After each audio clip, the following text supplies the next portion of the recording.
Okay, we're live. Let me double check. Oh, and I got the sound, don't I?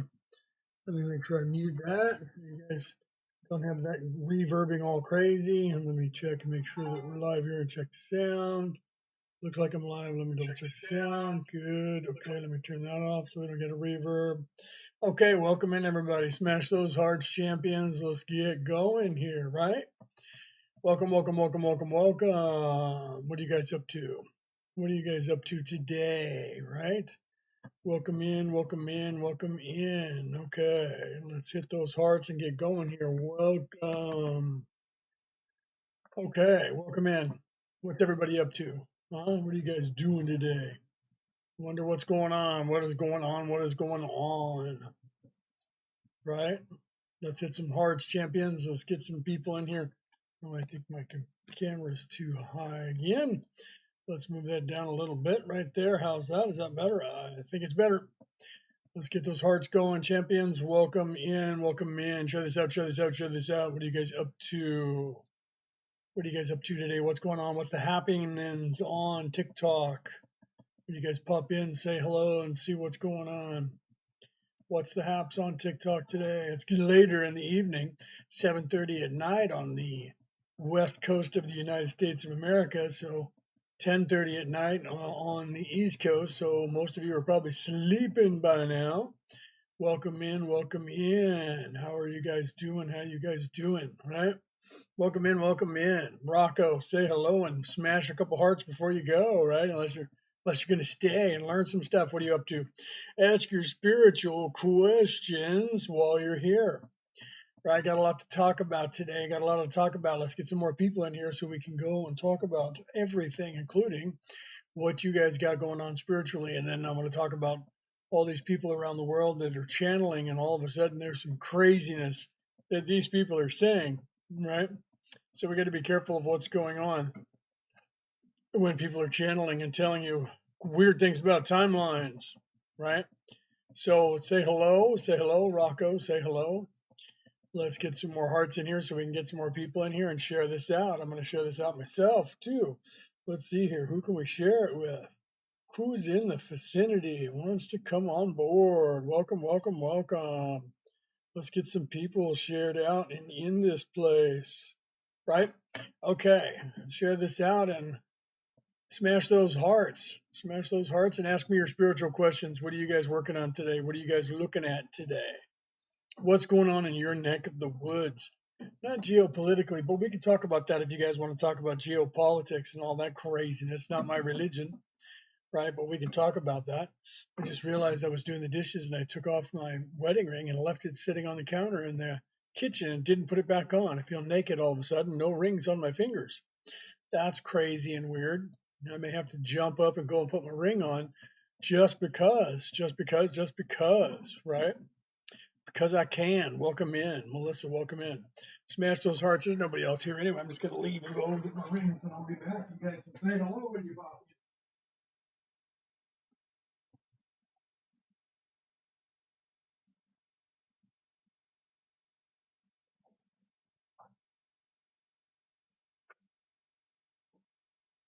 in. Okay. All right, that's better. Sorry that I took off on you guys for a minute.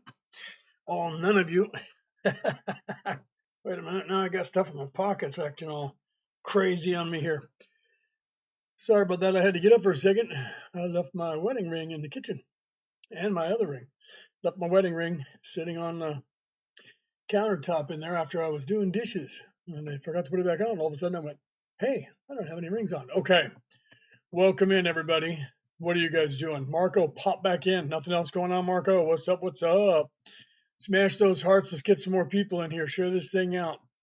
Get some more people in here so we can talk about things, right? What do we want to talk about? Well, if you guys are new to this place, those of you listening on the MP3 broadcast, you're probably aware of that because you listen to us on the MP3 broadcast. Those of you who are just popping in on TikTok for the first time, you may not know that was it yesterday?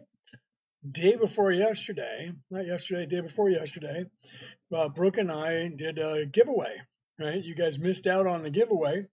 We did a $90, a $60, and a $30 voucher giveaway we did it live on air and had a wheel spinning. If you're following us at all, you can see on our page or any of our pages that we posted those videos for the winners who were entered into the contest to win a voucher. So that's kind of cool, right?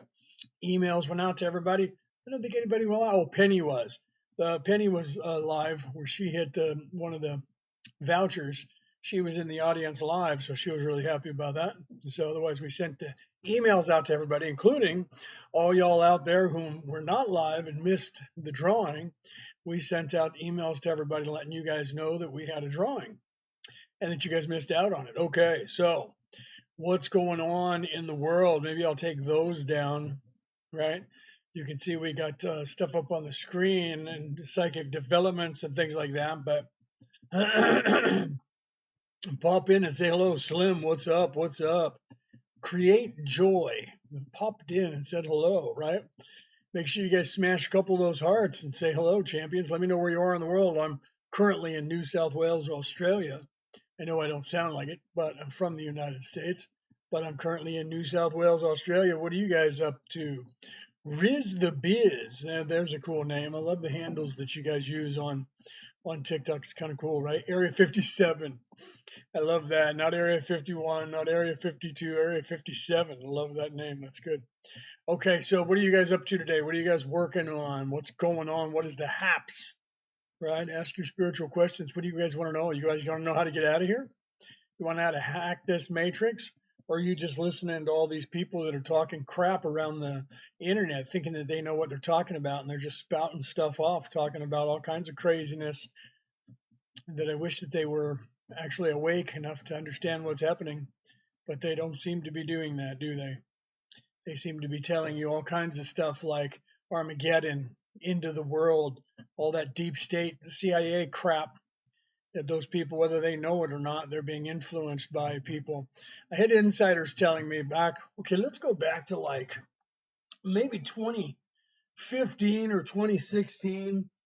And I was talking to those girls from the Czech Republic that have been channeling the EBE, extra biological entity called Oli from the, I think he's from the 12th dimension.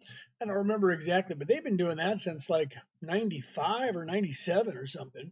I was talking about that on my podcast back in 2016, 2017, probably all the way up till 2020, because I still talk to them. They still send me information, right? So I was talking to a guy who was he has his own podcast now. At the time, he did not. Dave, what was his last name? Edmonds, I think. Don't quote me on that, Dave. If it wasn't that Dave, don't get mad at me. And he was telling me that he thought that they were the CIA that were communicating with them. I didn't believe that kind of information for a long time, to where, every time you talk about somebody channeling somebody, you have people going, oh, that's the CIA. And they're just, and, let's not even talk about that I channel. Okay. Let's just not even talk about that. And I would look at them and say, so you actually believe that every single time that somebody is channeling, they're not channeling anyone at all. They're just channeling some psychic dudes in the CIA, and some of the people were like, yeah. And I was like, seriously? So you thoroughly believe that the CIA has more psychic abilities than anyone else on the face of the earth, and they're heading off every single human that can channel with their own stooge, and they're pretending, and they're sitting around and acting and pretending instead of, like stopping the people from being able to channel, or, that kind of easy stuff. They're paying people money to come to work every day to sit around and wait for somebody to channel. And then they go, Bert, you're up. That's you. That's that guy from Connecticut. Quick, hop online. And then he goes, woo. And then all of a sudden he's Bashir or something talking to people. Is that what's going on? Right? I'm like, are you kidding me, bro? Come on. That's like, I bet you're a flat earther too, because that's crazy. It doesn't stack up to adult thinking, man. Now, I'm not saying there's not some of that going on, right? But I would rather take that Christian fundamentalist standpoint and go, it's the devil, it's demons, and that they're jumping in, right? The demons too. I looked at them and said the same thing. I think the first time I said that I was like 16 or 17, and I looked at clergy and did the same thing. I said, so hold on. What you're saying is that the devil has all the best channels, all the best psychics working for him, and he's sitting around somewhere in some room. I didn't even change shit besides saying CIA, right? Sitting around in some room somewhere with a bunch of demons, and there's what, like somebody like with a sonar on, like they do in the submarines. The guy's sitting there with headphones on, going checking all the frequencies, and then all of a sudden, he pops up and he goes, bark, bark, brr, arr, arr, oh, you're up, bro. It's him. It's the guy from California. And then he goes, and gets all evil. And then what does he do? Does he turn his computer on, or does he start thinking real hard, right? And start communicating? And the priest looked at me like I was like on drugs. And I was like, that's the theory that you're saying, bro. You're saying to me that the devil has got people sitting in an office in cubicles somewhere down there with fire around them, and they're sitting in cubicles with headsets on, waiting for the control panel to tell them that their channel is up and for them to jump on. And then I got people over here telling me the CIA is doing the same thing. So are we saying that the CIA is really run by the devil and a bunch of demons? Because I'll buy that too, right? I'm just dying laughing when I see that shit, because I'm like, what? Right? When people tell me that. So I want to get the clergy together with the CIA and go, all right, which one of you guys has got the real truth here? Because see the demons, or it's the CIA, or the CIA is running the devil, or the devil's running the CIA, right? That's just like, you know how many people that I personally know on this planet today that's alive that said, I'm King Arthur reincarnated. I was like, there's 7 of you that claim that. And I would love to see how many of you guys get them all in the room together and go, okay, well, the real Slim Shady, please stand up, because one of you guys is King Arthur and somebody's lying. Okay, so however, I'm not discounting that. So let me give you guys the skinny on that. I'm not discounting the idea and possibility that there are people that are being communicated to by the deep state, and they're trying to disrupt things. And I mean that because I've watched people who are channeling. Now, mind you, I'm channeling right now. I'm actually channeling. Okay, so some of you may not have saw that when you popped in the chat. Some of you don't know that I'm actually channeling right now. Okay, so I know that this is me. Okay, so I'm not concerned that there's some CIA agent that's secretly talking in my ear to tell you guys the wrong things in the universe. But some of these people who don't channel their higher self and they're channeling another entity, I kind of wonder sometimes when they get their wires crossed and they go from, I've watched people, and I'm not going to name names right now.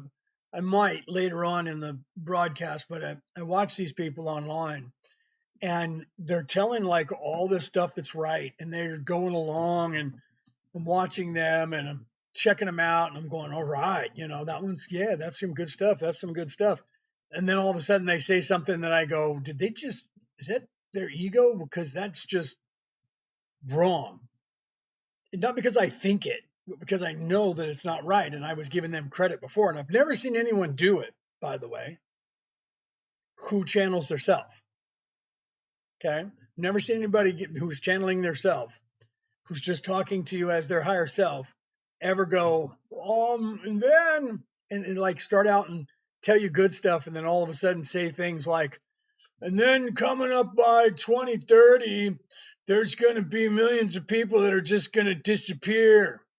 And I'm like, that's the same stuff that they sold everybody for 1,000 years with Christianity, with the end of the world and that thing called the rapture, where they were like, so some of you are going to be left behind, okay? Because you're evil and you just don't know it and you're not worthy, okay?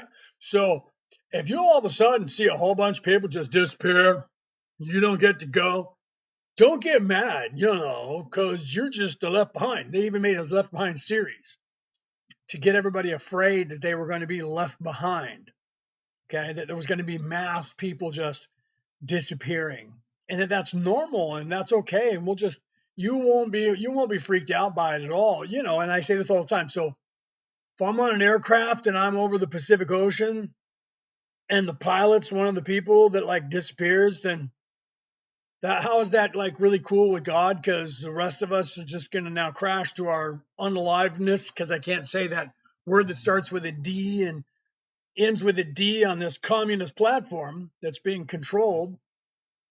But I'm just like, I don't see how that would be a thing that people would do. Literally, you're talking to somebody, you're in the car, you're doing 75 miles an hour on the expressway in California in rush hour. Okay, let's be serious. You wouldn't be doing 75 miles an hour on the expressway in California if it was rush hour. All right, I get you. So, but you know what I'm saying, right? You're on Highway 5 going down to LA, and all of a sudden the guy next to you is talking to you and he goes, "Yeah, I'm getting a little tired, bro. I was thinking about maybe pulling over and getting some food." And you're like, "Ah!" And you got to grab the wheel. Shit, pull over. Flashers, right? Or you're, you know what I mean? So then all of a sudden you're crashing, and then all these other people get unalive because of that craziness. And I guess that's the chaos that God is supposed to be creating on those people that are not worthy, right? So I that's just not the way it works. Okay. Now I say that with the preface of sometimes, the whole planet gets annihilated and there's still people left over that have to deal with that. But that one's kind of, explainable. People understand. Well, okay, they sometimes do. Like when a meteor goes by, sometimes, like here on this planet, they call it a god, right? In at least 7 religions, it was the destroyer of worlds. It was a god, and they gave it a name. But that's because they were the children that were left over, right? So I understand that, but that's usually the way the events go. That's the scary part. Okay. So the scary part is they tell a little bit of truth with most of their lies, right? Hit those hearts, champions. Let's see if we can get some more people in here. They tell a little bit of truth with those lies, but that's not what's going to happen this time. We're not going to have that kind of event. That event is kind of stressful on the people who survive it, and those people who survive it are not normally like evil, right? That's just not what's going on. And so we can't just have that. And so, because truly those people are third dimensional and they're not ready to go to a fourth dimension. So they are left behind, but they're third dimension. So usually there's some crazy stuff that goes on, and in their minds they figure it out in some way, or if they don't, and it's a cataclysm and they don't figure the cataclysm out, then they name gods after it, like they did here in the last one of the Younger Dryas event. They called Shiva the destroyer of worlds, Sut, the Viking Sutur, the destructor of worlds, and where else there was a few others where they did that, and it was just a asteroid meteor that came too close to the planet and flipped it over on its axis and screwed everything up and annihilated the entire population, except for about 400 or 500,000 people in 3 pockets down here in Australia, where I'm at now. Norway, Finland up at the top in the snow, and then South Africa and Madagascar. Okay. And then everybody is now repopulated from that. Science has shown that, right? Science has shown that. And then 77,000 years ago, there was a destruction where there was a volcano, super volcano that erupted, and that destroyed that civilization. And that civilization was born out of that and lived until they were 38,000 years ago. And then that civilization was gone. And then we had the flood, that happened. But I think the deluge was the other end of the Younger Dryas, right? I'd have to look that up. Okay.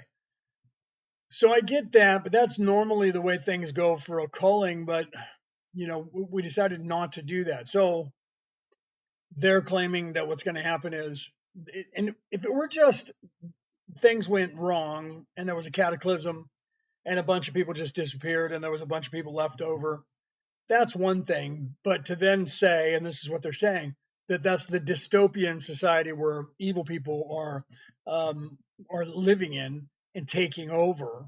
I'm not saying they won't do that, right? Because evil people try to take power. I mean, look at here. The evil people take power 100%. They can't help themselves. They have to. That's who they are. They're because of who they are. They're that way. They just seek power 100%. They seek power. They seek money. They seek control always. That's just who they are. It's in their nature to do that, right? All self-serving people do that. Okay, we actually talk about that in this course right here, right? Because evil people, evil is as evil does. You know what I mean? Like with, I think that's off over there, isn't it? Let's move that over just a tad bit right there. No, that's not center. I guess it is almost center right there, isn't it? Well, we'll just leave it there. Okay. So ask me your spiritual questions. I am a minister of 4 different religions. I have 4 priestly titles in 4 different religions. I am a minister, right? Who is Kelto? Kelto is my higher self. I am Kelto.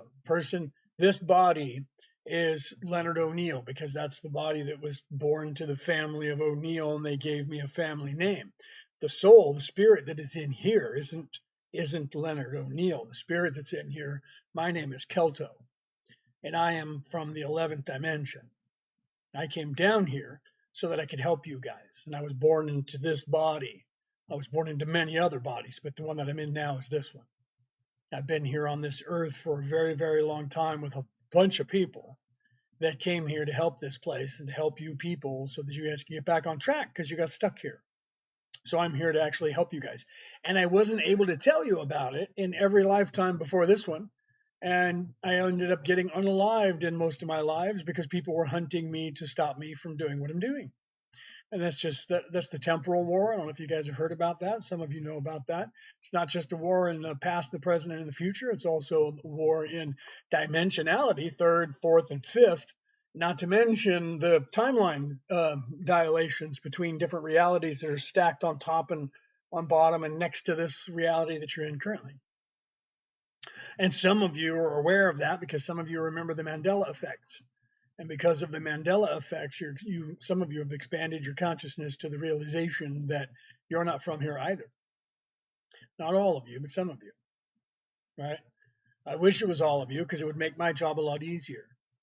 But I'm trying to make it all of you because myself and people just like me are other people are starting to wake up. I was born awake in this life. I remember like everything. I remember every life I've had. I remember every person I was, where I was, who was around me, who was in my family. I remember before I came to this earth. I remember the last 3 times on this earth. Not my 3 times, but the 3 times that humans have been here. Because I've been working here on this earth for about 130,000 years.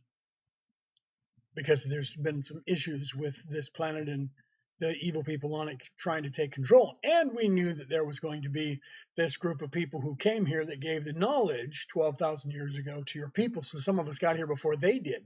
That's how you fight a good temporal war. You show up before they get somewhere. That's how you do that and win a temporal war real fast. Because they're kind of 2D thinking, linear thinking. And some of us got here way ahead of time because we understand when we're outside of time. But I guess that gives us the advantage when we come from a place that is energy and there is no time and we can see everything happening at once. And they get here in 3rd dimension, 4th dimension, and 5th dimension, which still has time. Not like here, though. Time dilation in 3rd dimension is the toughest time dilation. You guys get veiled and you have no idea until you start waking up. You have no idea what's even happening to you. But they come down into a 3rd dimensional planet and they either give knowledge, which they have done here. They did a couple of the things here. They came down and went, there's bad guys coming and we can help. You just got to let us come in. Knock, knock, vampire at the door. And some of you guys let them in. Yeah. And then there's other ways that they do that with knowledge and technology. And they give that stuff. So here it was really solidified because the people here that are the 1%, but the ones who are no longer alive, but were here at the time, some of their souls are still stuck here as well, which is kind of ironic. But they literally didn't realize how evil these people were. And so they just kept giving them stuff and you guys just got really stuck. So it was kind of messed up. Todd, welcome in. Right. So because of that, you guys got more stuck than you normally would. So because of that, some of us knew about that and we came down here to help you guys. But because of the rules, I know there's a lot of because of the rules, right? Todd, I'm doing good, my friend. I'm doing good. I know I haven't been on the air for a couple of days. We've been really busy. We did that giveaway a couple of days ago, and I haven't actually been on to talk. And been doing other things behind the scenes that have been, taking up a lot of our time. However, I'm back on here now, right? I know, right? I haven't been on my channel, haven't been on my wife's, haven't been on any channel. I don't even think the last live I was on, I don't remember if I even uploaded that to the MP3 broadcaster. Oh no, I did. I was doing something. I was uploading something. I don't remember exactly what it was now because we were working on the website at the same time. So, right. So, yeah, I am here, right? This is follow us here, Todd, if you're not already following us, and send information because this is where we're live talking to the world, right? Sometimes we need a break, anyways. Well, we didn't really have a break. We had the kids, so it was, crazy running around with the kids, and then we were working on our website, and both of us were channeling real hard. We weren't doing it live though, but we were doing a lot of work and research and stuff like that. So it's a weird time right now. Because of researching this year, there's a lot of people that are talking about what's going on. I was watching a lot of the predictions, and you got to love these people who are politically minded, and they start giving predictions. One girl was supposedly channeling everybody on the face of the earth, and this guy was like J. Edgar Hoover, and then he would ask a question. How about Albert Einstein? And then one was Eisenhower, and he was asking questions of these people, and this girl was given the future of 2026 4 months ago, and she got it wrong, and which is hilarious, right? I love when people do predictions, especially when it's their ego. There was another one that I was watching that was talking again full politics, and she was, claiming that America was going to lose to Iran. That little teeny country of Iran with 30 million people in it and 150,000 missiles were going to be able to take out the United States and that kind of stuff and wishful thinking and her predictions are all politics. They parrot. They're literally all she have to do is every now and then go and then people would realize that she's being paid by the progressives in the United States, the deep state, to say what she was saying. People pass that stuff off as channeling, and it's their ego talking, and they get things wrong. And then I see people that I'm not going to name right now. Brooke wants me to name who I saw, and I don't know that I want to do that just out of respect because I want to find out, right? Yeah, Todd, this is why I opened the show with this today when I'm talking about that, where there's a lot of people, in my entire life, people have been saying that anybody who's channeling people while they were talking to me and didn't realize that they were talking to somebody from the 11th dimension, by the way, they would say, that it's all the CIA, and I would laugh at them and say, so the CIA secretly has all the best psychics on the entire world, and they're able to intercept everybody trying to communicate with the outside world, so their people could tell them a bunch of lies, right? I'm like, oh, you give those guys way too much credit, dude. They're not that good at all. They wish they had that kind of shit happening. That's why they were trying to recruit me when I was 11. The fact that they tried to recruit me when I was 11 years old tells you how desperate they really are. But that they're literally going out and trying to find us, and then they're trying to get us to work for them before we're awake enough to realize who they are and what's going on. And that's what happened. 11 years old, I was like, I don't know that I can answer this question standing here in front of you at 11 years of age. And the general looked at me and said, you know as well as I do that you can answer this question right now. And I was like, so then that means that this person knows that I'm awake. And I guess they're just assuming they can't tell some reason. They're trying to see if I will be self-serving. So I guess they're waiting for the people, because some people are. There was a guy that I didn't know at the time that was tested with me on that day, or the day before, because this was the day after when I was being brought into the office and the principal was sitting in the waiting room again and offered me this job. Apparently he took the job, and I didn't find that out until I was 18 or 19 when I was on a military base with my father, and he saw me and came running up and said, you should have said yes. So some people are self-serving and they do that stuff, but his abilities can't be nearly as good as people who are in service to others because they just don't have any really good abilities, right? Yeah, I remember that you told me about that GABE program, and they almost got to you. So, right, so that. So the crazy thing is, I do know, and you as well, that they do have people that do that, and it's sad when I see people that were accredited a few months ago all of a sudden. Now I watched some people where they all of a sudden get some wrong information, And then I see them kind of get back on track after a week or so or a few days, and they're giving messages every day. And I'm like, yeah, okay. And then they get back on track, and I'm like, all right, now they're back on track. What do we do with that? Brooke is very cut and dry. You mess up like that and stay, with obvious things that are flawed for a minute, and she's like done with that one. Then she thinks they're all ego and they're making it up the whole time because otherwise. And they said some people stumble. You got to give them a little bit of time if they do that, you're not going to always. And she's like, she has, she doesn't have the tolerance, which is weird because I'm usually the one who she has to pull back because I have less tolerance than other people do. There's my wife right now, right? Thank you, baby. I love you. So she's the one that has to pull me back all the time. But she wanted me to name some people today, and I haven't done that yet, right? Your mom stopped it. Good thing for you that your mom was like, "Yeah, not happening, bro." Good thing for you, Todd. Now, my dad was like, you got to make your decision, but he knew I was awake, right? So he's like, you got to decide. This is where you decide, son. I told you that story. This is where you decide, where you have to decide. Even at 11 years old, he knew I was no less awake than I am now. So I was able to. I was like, yeah, okay, I don't want to do that. But I get that sometimes people will be doing these things and then they can stumble, but I don't know, it's a difficult thing because some people I thought were accredited and then they say these things and I go, wow, that's just, especially when all of a sudden you hear somebody talking about really channeling to people and telling them things and then all of a sudden say, well, when the aliens got here and created the humans and they're getting paid for it, that's when I go, wow, okay, what happened there.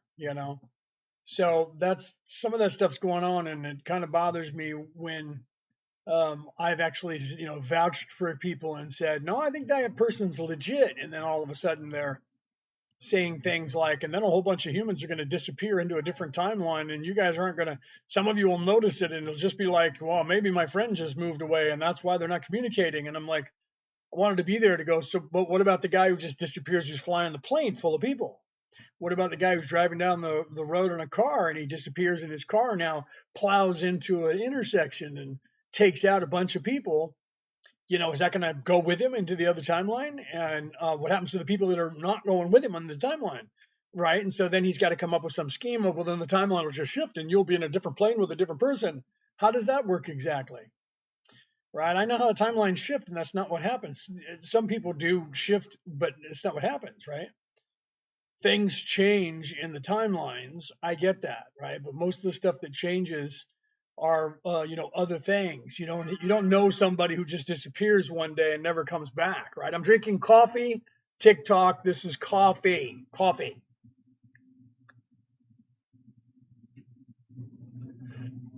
I have to say that to TikTok because for whatever reason, if you pick up something to drink, TikTok says you're drinking alcohol. Fucking communists. Whoop! Did I just say that out loud? Okay, so smash those hearts, champions. Let's get some more people in here. Nobody's smashing hearts but me. What is going on? Because there's a couple of you in here. Let's smash some hearts, man. Let's get some more people in here so you guys can ask me some questions. And ask me questions while you're sitting here. Otherwise, I'm just rambling on about things that I'm annoyed with, like people who claim to be channeling people, and it doesn't seem like they're actually channeling anyone besides their ego, right? You hear a lot of people warning about that. I was looking around the internet and I saw Eckhart Tolle. I don't know if you guys know who he is, right? Little short German guy who wrote like 3 or 4 books, and he channels his higher self. And I don't think he's ever said what his name is, though.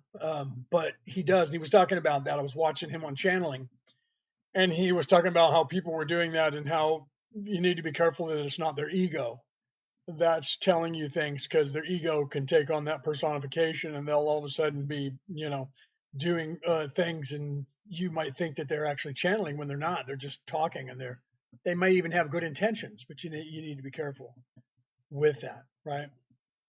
And there's some people out there that I'm questioning now because of that. Some people that have been doing this for a very long time that I'm questioning because they're talking about things where, like I just said, oh, there's going to be a timeline shift, because everybody has heard. I don't know if everybody has, but the people who are channeling in this industry know about the Hopi rock legend. And we were just talking about the other day, Chris Bledsoe and his rendition of the woman who came to him back in the early 2000s, and you know, that all those events that occurred, and her giving a prophecy that may have something to do with something on March 20th, or maybe Easter of this year, which is like a week later, or maybe in November, on the 7th of November. I'm thinking it's going to be the equinox from everything that we can figure out, but it doesn't necessarily mean that it's going to be, because, like, if Three Eye Atlas was in fact the Kachina, the now we're talking about the Native American prophecies that are like 10,000 years old, not just from the Hopi though, from other natives as well. And that looks like Three Eye Atlas may have actually fulfilled that, right? So we don't know for sure if that's the case, but it seems like it, right? And I do know that I had a dream, not knowing about that Kachina prophecy. I had a dream not too long before that, and so I had no reference, and so I didn't understand it until I heard the Kachina reference online from a couple of my native friends on a live. I did have a dream where I was standing outside and I looked up and I was looking right at the Milky Way, which happens here in Australia, where we are in New South Wales. When we walk outside at night, if it's clear, we look right up into the Milky Way. My wife and I were just doing that the other day, about 3 days ago, when I got bit by about 150 mosquitoes. Not literally, but I had a lot. Anyway, so I had a dream that I was looking up at the stars, and it was the Milky Way sitting in front of me, and I was looking at it, and all of the stars in the Milky Way galaxy, and specifically in that valley, that Milky Way, they all turned like beautiful blue. I didn't know anything about that. I didn't know what it was or why, and I woke up going, "Wow, that was a really pretty color.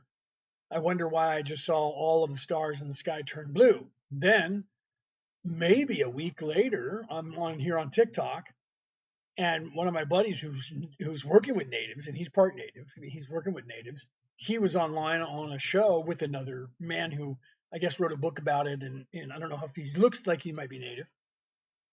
And I had heard of him, so I turned them on and I was listening to them. They were talking about that Kachina legend and Three Eye Atlas. And I was like, wait, what? And so I jumped off of there and, like a scientist, was researching and found out that Three Eye Atlas did, in fact, do some crazy stuff that could really seriously fulfill that Kachina legend of the star turning blue, right? So now we have, so Three Eye Atlas goes around the sun. For those of you guys don't know, the contrail that's coming off of it, right? I forgot what they call it. It was red, and it was the wrong direction according to science. I didn't see it, but everybody was saying that it should have been facing the other way. It was facing the wrong direction, and it was red, and it turned blue, turned this cobalt blue, beautiful color that everybody saw, because everyone was looking at it, because the contrail went the wrong direction, which was right in line with the Hopi Kachina goddess, and her saying that she was going to come back, and everyone would see a bright blue star in the sky, and that would be ushering in the time of the feminine, the return of the feminine to the world. Well, we know that's happening, right? That's literally right now. Right now, if you look that up, it's literally the fastest growing spiritual way of thinking, is that the feminine is coming back into play. They can't stop it anymore. They've been trying to keep it down for 12,000 years or more, keeping down the feminine. So that we know is happening. So then the Kachina thing seems to be fulfilled. So that was not too long ago. When was that? Like a couple months ago, right? When Three Eye Atlas came in, maybe 3 months ago. So then we have this prophecy that was foretold to Chris Bledsoe back in like 2004 or 2000, and not even the teens yet of 2000s. And he had all of this stuff going on in his life even since then. And she's talking about when the Sphinx, which used to be a lion's head, by the way. The Sphinx is a lion, but they rechiseled the face, right? A pharaoh did that to make it look like a person, when it was in fact a lion for all of its eternity before that. Okay, it's facing due east, sitting right in front of the big pyramid at Giza, the three pyramids. The biggest one Right in front of it is the Sphinx, and it's facing due east. Okay. In the night sky, or in the morning sky, just before dawn, there's supposed to be Leo, the constellation, coming up due east from the Sphinx. In fact, the heart of Leo, which is Polaris. Don't ask me for certain. My wife would know. I don't remember now. I think that's what it is. One of the stars that in Leo, which is the brightest star in Leo, is supposed to be dead east, where the Sphinx is looking right at Leo. Okay. So I'm missing you. I'm missing my Satori. That's my wife, Brooke, right there. Regulus. Thank you, baby. I don't know why I couldn't think of Regulus. So Regulus, thank you very much. I'm glad you were on your break while I'm talking right now. So Regulus, which is the heart of Leo, some places they have it depending on how Leo's standing, and sometimes it's the hand that's most extended. The other time it's actually the heart if it shows Leo like sitting down with one paw out. So it depends on who draws it, whether it was the Greeks, the Egyptians, or the Romans. Anyway, Regulus, which is the brightest star, which appears to be blue in the sky, by the way. It's a white star, but it appears blue to our color spectrum when we see it here because of the distortion of distance and time. That's supposed to rise on literally March 20th of this month, March 20th, because it's the equinox. It's going to come up due east. Now, they don't know if this is when the prophecy is supposed to be, and they keep trying to push it to November, and then they go, oh, we're not quite sure. And so that's why I'm thinking that it's going to be on the equinox, because it does, again, appear in the sky in November, but it's not due east. The time that it's actually due east is going to be March 20th on the equinox, and that is the pyramid itself that's behind the Sphinx. Is a four-sided pyramid, but it's actually eight-sided, and no one realizes that until the effect of the morning sun on the equinox at March 20th. You'll be able to see this if you're there and you look top down on that pyramid. That's when you realize, and I've seen pictures of it where they did this on other equinoxes, where it's actually concave. It's not flat like everybody thinks on all four sides. It's actually slightly concave, and the only way you can measure that is to either string a tape, or if you witness it on the sunrise of the equinox of that one particular day every year. And that's the only time that you can see that it's actually eight-sided, not four-sided. So they set it up that way on purpose so that it would actually do something on the equinox every year when they built it. Okay. And it just so happens that they have the Sphinx in front of it facing east, also facing that equinox.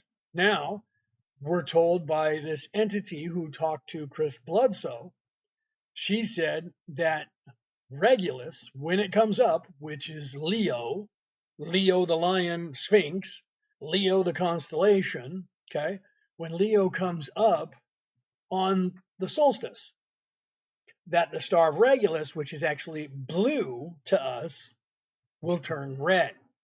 So there's not in anyone's mind that is paying attention, we're not missing the fact that the Caccino went from red to blue, and now Regulus is supposed to go from blue to red. Okay, so we have the opposite effects happening, direct opposite. Okay, and people are going, that's not possible, and I'm like, well, you do realize that yellow and blue make red. Okay, so our sun is a yellow star. If the sun's coming up and Regulus is seeing as it comes up and it's blue, and the light from the sun, which is in the blue spectrum itself, but it's a yellow sun, when it comes up, it starts to appear red, just like Regulus is supposed to do. So if it's coming up in the morning sun and the sun starts coming up and it starts shining, and that light mixes with the light that's coming to your eyes, that is blue, at first it's going to be red with the blue, but as that thing pops up and starts moving up and you're looking at it, it's going to put those two colors together. So you're going to have yellow and blue. So at some point, it may turn red, okay, because of the color distortion, because of the colors coming up. And that's not just like a crackpot theory. That's actual theory that people are now going to be standing there looking at this to see. All right. So there's a lot of people that are on their way to Egypt to be there on the 20th to witness this effect to see if it appears blue, and everyone's going to film it. So we'll see what happens there. But I keep telling everybody no, and I think they're doing that because they don't want the world to flock to Egypt on that day because they want to be able to keep some order and semblance because they keep sort of going, no, I'm pretty sure it's supposed to be in November when the next time it lines up. And the people that he talked to, the experts, they originally said they thought November, and then they said, no, we think we miscalculated. We believe around Easter. Okay, so Easter is a week after. So it's going to be coming up. We'll see what happens. But the only place that it's facing due east on is the morning of the equinox, which everything else that is in that corridor has been designed to reflect. So I don't know if it'll happen on Easter Sunday, but on Sunday, March 20th, that's when everything seems to be designed to do that. I'm not going to Egypt, but it'll probably be, I love you, baby. She said she has to go back to work. I love you very much. Okay, so I don't know if you guys are interested in that stuff or not, but that's also supposed to usher in from this entity who was talking to this guy, Bloodsoe, and they took him because it was actually a glowing orb, and he was saying that it was an alien spaceship that like picked him up, and they took him and showed him Egypt, and they were talking about the different places in Egypt and showed him different things. So it wasn't like it was really random or one thing. It ruined his life, right?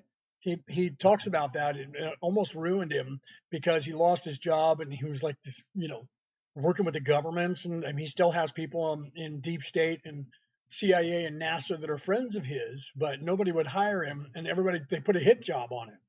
MUFON came in, the government came in, and they put a hit job on him to discredit him as hard as they could, which meant they must have believed that what he was saying was probably true. And he's been on a couple of podcasts. He was on Sean Ryan's podcast, who used to work for them, right? He was a CIA guy.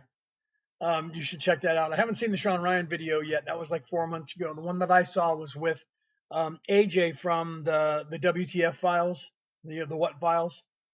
The What Files, TWF, the What Files. He has the one that has a little fish that talks to him, the little fake fish talks to him. Well, he's now doing a podcast as well as filming his show. He now has a podcast in the basement, and he calls it Basement Podcast. And it actually, show number 4004, 000, I think there's 3 zeros, 0004 was Chris Bloodsoe just last week. Just the other day. So I watched that, but I haven't seen his other podcast, but I like that guy. If you guys know who he is, you probably like him, right? You watch him, and at the end of his whole thing, he always tries to stay neutral by going, and then there's this where it could not be what I'm telling you, but he always kind of does the Santa Claus, wink, wink, nudge, nudge, tell you what, you make up your mind. So he doesn't get, kicked off the air, right? They don't come after him. And he even says that. He says that in that interview with Chris Bloodsoe, that, at the end of most of his shows, he kind of gives the discredit idea and he says that because I don't want to get, shut down like they did to you. So he actually said that in there. So you guys might want to look at that video if you're in one of those people that, like me, is a nerd for prophecy and things like that. You guys might want to look at those videos and see how that's going there, right?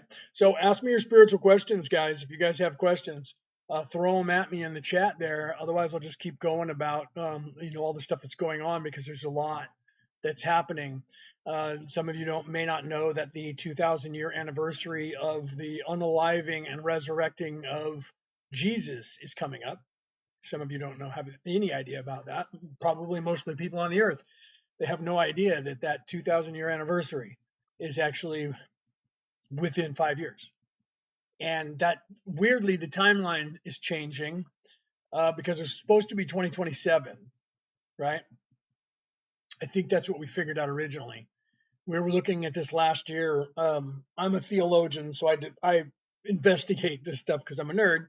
4 religious titles, and I'm a theologian, so I study religion and philosophy and all of this stuff, spirituality. Wrote a book about it, right? Wrote a book about it. Here it is right here, The Reality About Reality. returning to the old ways, right? I wrote a book about that, true spirituality, not this crap that they're trying to sell you in the churches. Because religion recruits you, spirituality waits for you to find it.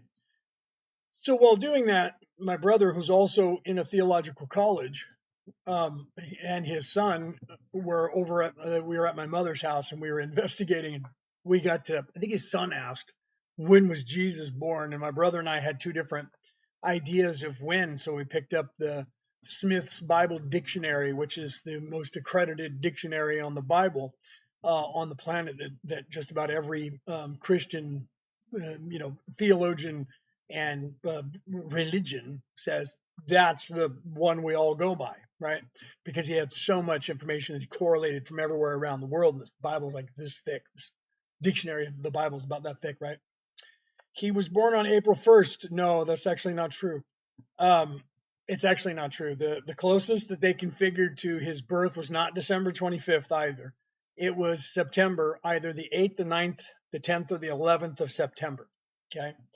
And everyone loves to argue with that. And they're like, no, the church says the church is lying. They changed the date because they were trying to recruit the Viking people and their god, and the god Pan from the Greeks. So everything from that area, Turkey over and all the way up to the north, the religions there had their god becoming unalived in the winter time, and then becoming realive in the springtime to bring back life to the world. And so Easter, springtime, and then they're saying that Jesus was born on December 24th, but their own dictionary and their own Bible says that that's not true, because they keep going, well, no, it was because of this and that and this. If you go in and look at what all the scholars say, okay, a year ago in May, that dictionary said sorry, a train going by, on 7 BC, okay? 7 BC, that's before our standard time, right? There was these days people that are non-Christian say BCE, before Common Era, okay? So we're in AD, which they can't figure out how to change that one because that one means Anno Domini. That means in the year of our Lord. So they haven't been able to figure out how to change AD. Everyone thinks it means after death. Doesn't mean that. It means Anno Domini. Anno Domini means in the year of our Lord. I love that because they're like, BC means before Christ. They're like, no, before Common Era. I'm like, really? What are you guys doing do with AD then? Anyways, so if you guys look up the dictionary, it says year 7, BC, right? So he was 33 when he became unalive. So 7 from 33, right? 32, 31, 30, 29, 28, 27, 26, right? That's this Easter. Now, that's another reason why that prophecy might come into play, okay? But then things started changing weirdly in a timeline, and it said that the time was changed into like 4 BC, then 3 BC.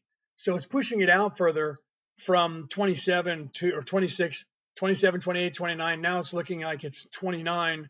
Timelines keep shifting, so it's weird. But originally it said that it was in 7 BC. I thought it was more like 4, but 7 BC would put it this year, actually, right?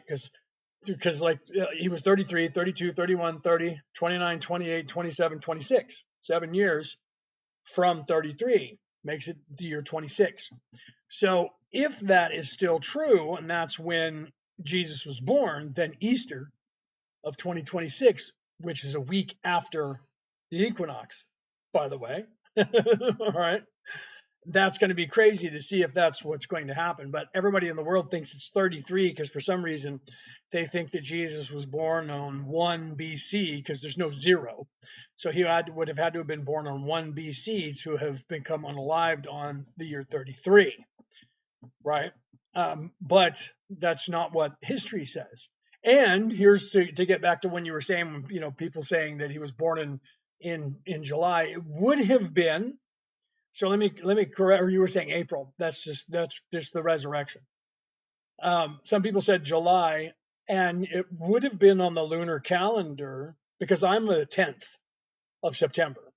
I'm a Virgo on this Greco-Roman calendar, but if you go back to the old lunar calendar, I become a Leo. So if Jesus was born in September, which the reason that that's being said is if you look up the Immaculate Conception in the pantheon of the Christianity, there's two dates, one for his mother because she was also Holy Mary was also a Immaculate Conception, by the way.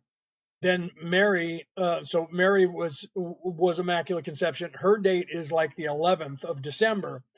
Jesus was like the 14th of December, or right around there, between the 7th and the 14th of December, his Immaculate Conception date. Okay, so 9 months from that is not December 24th or December 25th. Okay, so he was either born in 2 weeks, or he was born late, and there's nothing in the Bible that says he was born late or early. He was born on time.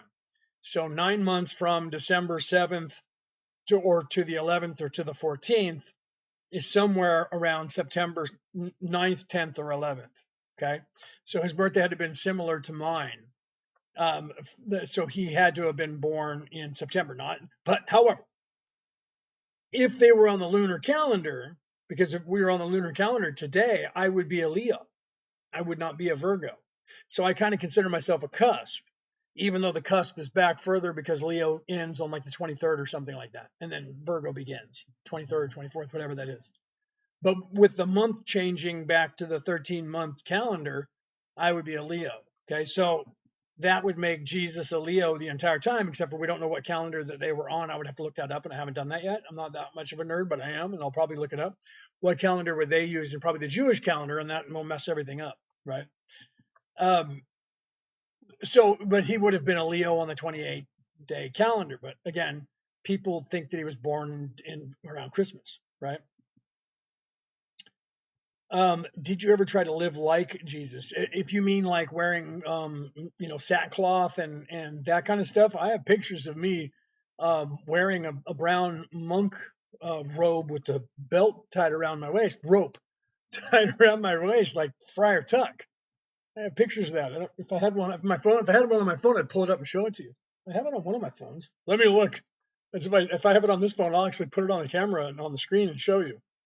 I actually, because I am a monk, I was knighted by the Roman Catholic Church, which still makes me a monk, makes me a paladin, with that sir title. Let me see if it's still on my phone here. Hold on, let me get to where's my camera. You guys are gonna trip if it's me, but hold on here. Let me see if I still have it. Thought I did. I mean, I have pictures of me like this at Christmas. Let me pull this up. Can you guys see that? That's me with the Christmas tree in the background with a big long beard, right? Yeah, let me see if I still have that monk photo here. It's on one of my phones. I just don't know where it is. Maybe it's not this phone. Well, that's too bad. Hold on, I'm gonna keep looking though. So bear with me if you guys are popping in live and you're going, "What is this guy doing?" He's on his phone while he's talking. I'm trying to locate a photo on my phone to see if it's on this phone of me and it wasn't Halloween either. It was me. No, it's not on here. Hold on. Wait. No, I thought that was it. Here it is. Look, here's me right here. Can you guys see that? There I am right there. That's me. That's me dressed up with the monk outfit, right? I have another photo here. Hold on. There's one here when this is me. I don't know if you guys will be able to see it. Let me pull it up on the screen. There I am right there. That's me getting out of the font, being baptized. I don't know if you guys can tell that that's me or not. But that's me actually when I got baptized. I was already a Christian minister. I just wasn't baptized Catholic. But yeah, and this is not a really good. Here, let me zoom in so you can see it better. Right, I even got sandals on and a wooden cross around my neck here. Can you guys see that? I don't know if that's focused or not, but that's me. That's me back in 2004. So I had green hair. I mean green hair. I had red hair. So there's me, Friar tucking it, right? Because I am a monk, but I'm not a Catholic father. I like sex too much. I'm married and I like sex, so I did not join their seminary, but I do have a religious title I carried in my pocket. from the Universal Life Church in Phoenix, Arizona. So, yeah, that was me there. When I was in philosophy in college, I was taught by a guy who looked just like that, by a monk. No joke. Okay. So, did I try to live like Jesus? You'll have to give me a little bit more context to that, because I do. I wrote a book about that. Okay, so the way Jesus was teaching, not the way Christianity is being taught to you today when you go to any Christian church. That's weaponized, and it's teaching you to be a good little citizen and a good little soldier and sit here and wait for Jesus to come back because he told you he was going to come back, which is all a lie. The way that Jesus was teaching, which was called the way, okay? I live my life by that and teach it. I wrote a book about it. This book right here, The Reality About Reality, Returning to the Old Ways by me, Leonard O'Neill, is about that the way that we were supposed to be taught, the way that we were supposed to be living our lives, not just from Jesus, by the way, but hold on, I'm trying to get back to my TikTok. I was on TikTok monitoring the live from my other platform, and now I got to get back to that and find the live again to make sure that I don't have something crazy happen and go down. All right, there, I'm back on there. So as a theologian, right, I have 4 religious titles, 5 spiritual, because I have a spiritual title that's not a religion, right? And because it's not, I actually have 2 that are not religions, but one comes from a religion, because I'm a Merlin. I actually have the Merlin title, right? Most of you guys think the word Merlin belongs to some guy who existed in King Arthur's time, and his name was Merlin. That's just not true. That was a title, it always has been. So I have that title. I got that title when I was 19. Okay, so having that title, that's also not. It's from the Druid religion, but they don't hand that out to very many people in the Druid religion because it's a spiritual way. So Jesus was teaching the way, like the Tao Te Chi. That means the book of the way, right? The way. Tao Te Chi is the way. Jesus was teaching the same way. So did I ever live like Jesus? Absolutely. Okay. Yes, because I am to even today living that way, and I'm teaching that way, right? That's why I've come here to help you guys, is to teach you that way, so that you guys remember the way that everyone was teaching you on this earth. So, but either way you look at that, did I ever live like Jesus, like walking the earth and teaching people? I'm doing it now, right? Did I ever dress, in a toga and walk? Yes, there's pictures. I just showed them to you, right? So, and then there was other pictures of me with the hood and the whole nines, and my beard longer than it is now. Around Christmas time, I took that picture looking like Santa Claus with the tree behind me. I actually posted that reel with the song "It's Beginning to Look a Lot Like Christmas" with me sitting there doing that, right? So, yes, have I ever lived like Jesus? Yes. Have you ever lived like Jesus? If you've gone to a Christian church, you would have to say no, because they're not teaching you Jesus' way. They're teaching you, wait here, Jesus is coming back for you. Went to go get a bus, okay? And that's just not true. It's not accurate. Jesus didn't say that ever. People love to quote other people who said it. It's somebody go, well, John said it. That's been changed. It's been misquoted, right? And he said something that I didn't even look up. I should have. I usually, when I talk, would have a Bible sitting next to me, but I left America. He came over here because I'm married to Brooke, and came over to Australia where my wife is, because she had to come back here because her mother was dying at the same time that my mother was dying, and she had to come back here and take care of her kids, going through that. And then I left after my mom passed and came over here. I left all my books at my sister's house in California because of weight constraints. We did bring one of the Bibles here somewhere. I just don't know where it is right now. I think it's in the closet. It's a big one, a really old one. But I didn't bring my Bible dictionary or my working Bible. I left at my sister's, and I have to get another one. That's the one that the pastors use when they're talking to you and has all the references and stuff on the pages. So I have to get another one of those. But I'm not a Christian minister who wants to go into a Christian church and be the pastor there and teach Christianity because I don't believe in the modern Christianity. The modern Christianity is wrong, and it has been since the year, what is it, 325.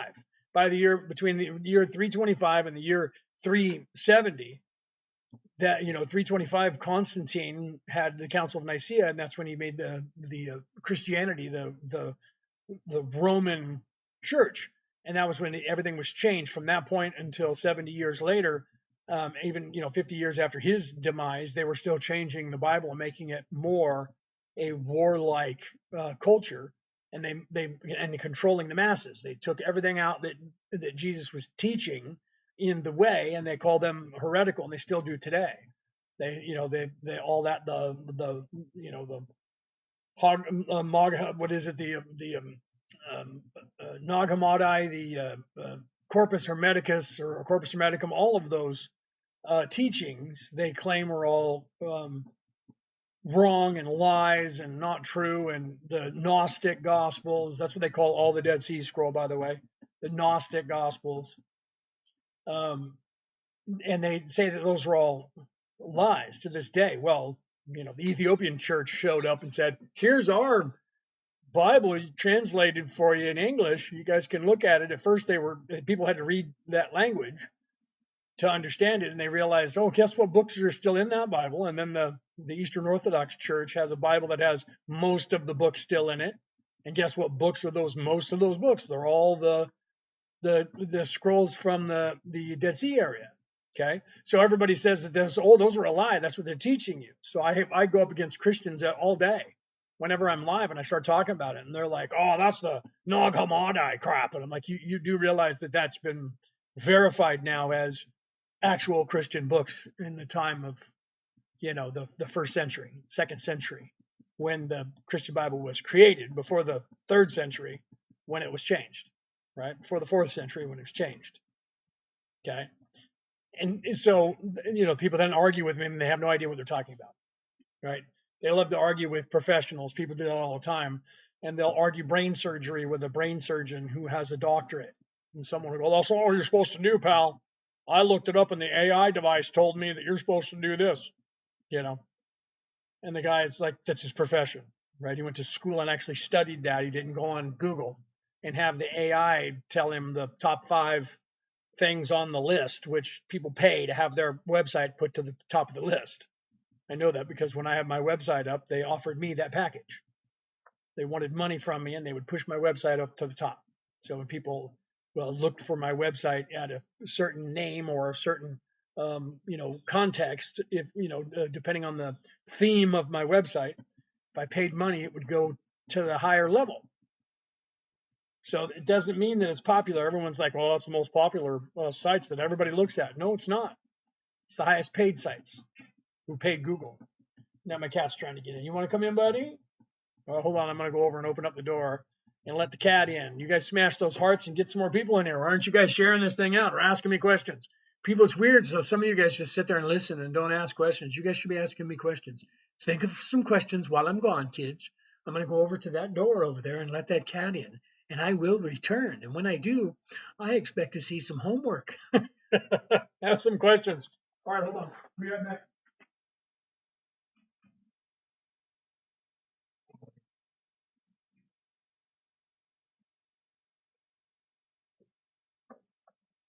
Okay, I am back. Kind of. Now I'm back. Got to get the chair shimmied. Okay. So, ask your spiritual questions. You see that right up here. What do you guys want to know? What's going on? You guys want to know the hack on how to get out of here? I can tell you how to get out of this matrix. You want to know how to get out of this matrix? It's actually very simple. It's the way Jesus was teaching. It's the way that Lao Tzu was teaching from the Tao Te Ching. It's the way the Buddha was teaching. It's also the way Thor was teaching. It's also the way Moses was teaching. It's also the way Osiris was teaching. Weirdly, it's also the way that Shiva was teaching. And Ganesh. Because they're all talking about the same exact thing. In fact, all of those people and the story of them, oh wait, and Marduk, let's go all the way back. The story of all of them is the exact story, right? Enlil and Enki. Story of Gilgamesh. Story of Gilgamesh is the way. Matt LaCroix is starting to realize that, and he's telling the world about it. If you guys don't know who he is, you should look him up. Okay, Matt LaCroix. His last name is L-A, big L, little a, big C, R-O-I-X. Matt, M-A-T-T, or Matthew, M-A-T-T-H-E-W. Matthew, two T's. That's the way he spells it. Matthew LaCroix, look him up. That guy just has a book that's out. He's got a documentary he's working on. That's been postponed because he's going to Egypt this month. So pretty sure he's going to be there on the equinox. And he actually has been on 3 podcasts, published a book, and there's a documentary that he's working on. And he has images that he'll show you about the way that is in every religion dating back probably 77,000 years, if not 128,000 years, 130,000 years on the face of this earth. Every single religion talks about it. I know about that, and I wrote a book about it. Okay. And I never gave you all the comparisons. He's starting to do that. I was writing a second book. I'm still doing that. That gives you all those comparisons. I'm going to have to get that out as soon as possible, especially now that he's got his book out. I got to back up his stuff with telling you guys what I know and comparing it. But I've done it on my podcast. If you guys are interested in listening to my podcast, it's called Orion Rising, and it's out there in the world. I can show you what it looks like. Let me find is this the one? Nope, that's just Samael. Let me go up to the top. It's up here. Image. There it goes, right there. Here's my podcast. Let me pull this up on the screen for you. You guys can look that up. That's I have a book that's written about that, which is an Ancient Aliens What If book. And that is my podcast by Leonard O'Neill, Orion Rising. And there is not a secret, and there is not, well, maybe there's a secret. It's not a coincidence that has the 3 pyramids. You don't see the Sphinx right there, but that has the 3 pyramids sitting in the night sky with Orion and the belt of Orion mirroring those 3 pyramids. There is a reason for that. Okay. There's a reason for that, and people are starting to realize it, and even Matt LaCroix is starting to talk about it. Okay, let me hide that. He's starting to talk about it, not because I wrote that book, but because he's starting to make that correlation and what that actually means. Okay, but I'm here to tell you that my name is Kelto, and I'm from there. And there are a lot of us who came here from that place. Some of you out there listening to me right now might be from the belt of Orion. Okay, and there's a bunch of us that came here. We're down here on Earth with you guys, trying to help you guys get unstuck from this place. Because you guys got stuck, because bad people, I call them the controllers, because you don't want to name people and get yourself into trouble, especially on a communist platform like this one. I call them the controllers in my book, The Reality About Reality, Returning to the Old Ways by me. Caution, reality check ahead. Okay.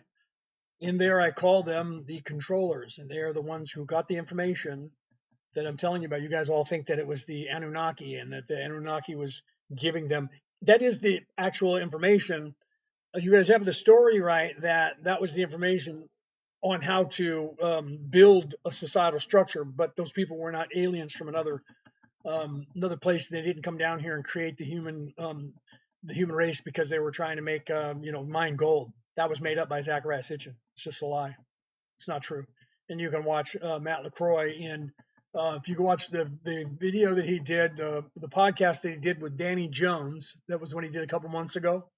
You watch that 2-hour podcast, and he'll tell you the explanation as to what happened with the Zachariah Sitchin and then Giorgio Tsoukalos and Disney when they decided they needed ratings, and they went along with the Zachariah Sitchin mistranslation that he made all kinds of money on by lying about it. And then Giorgio Tsoukalos said the god Anu came to Earth, propagating that even further and perpetuating it even further in 2012. And then in 2015, when their ratings dipped down, he came out and filmed another episode and said those from the heavens came. Now it's an entire species.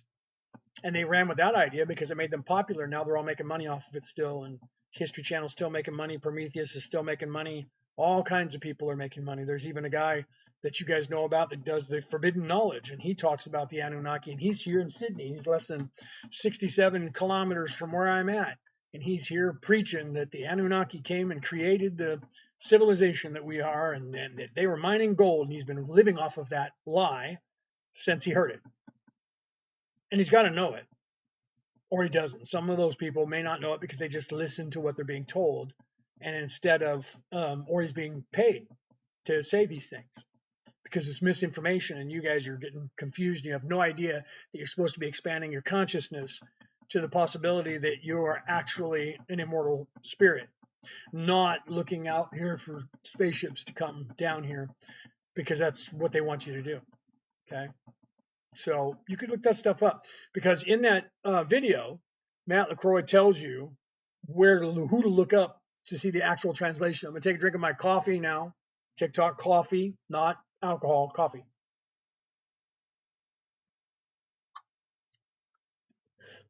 He actually tells you who to look up for the actual translation of those scrolls.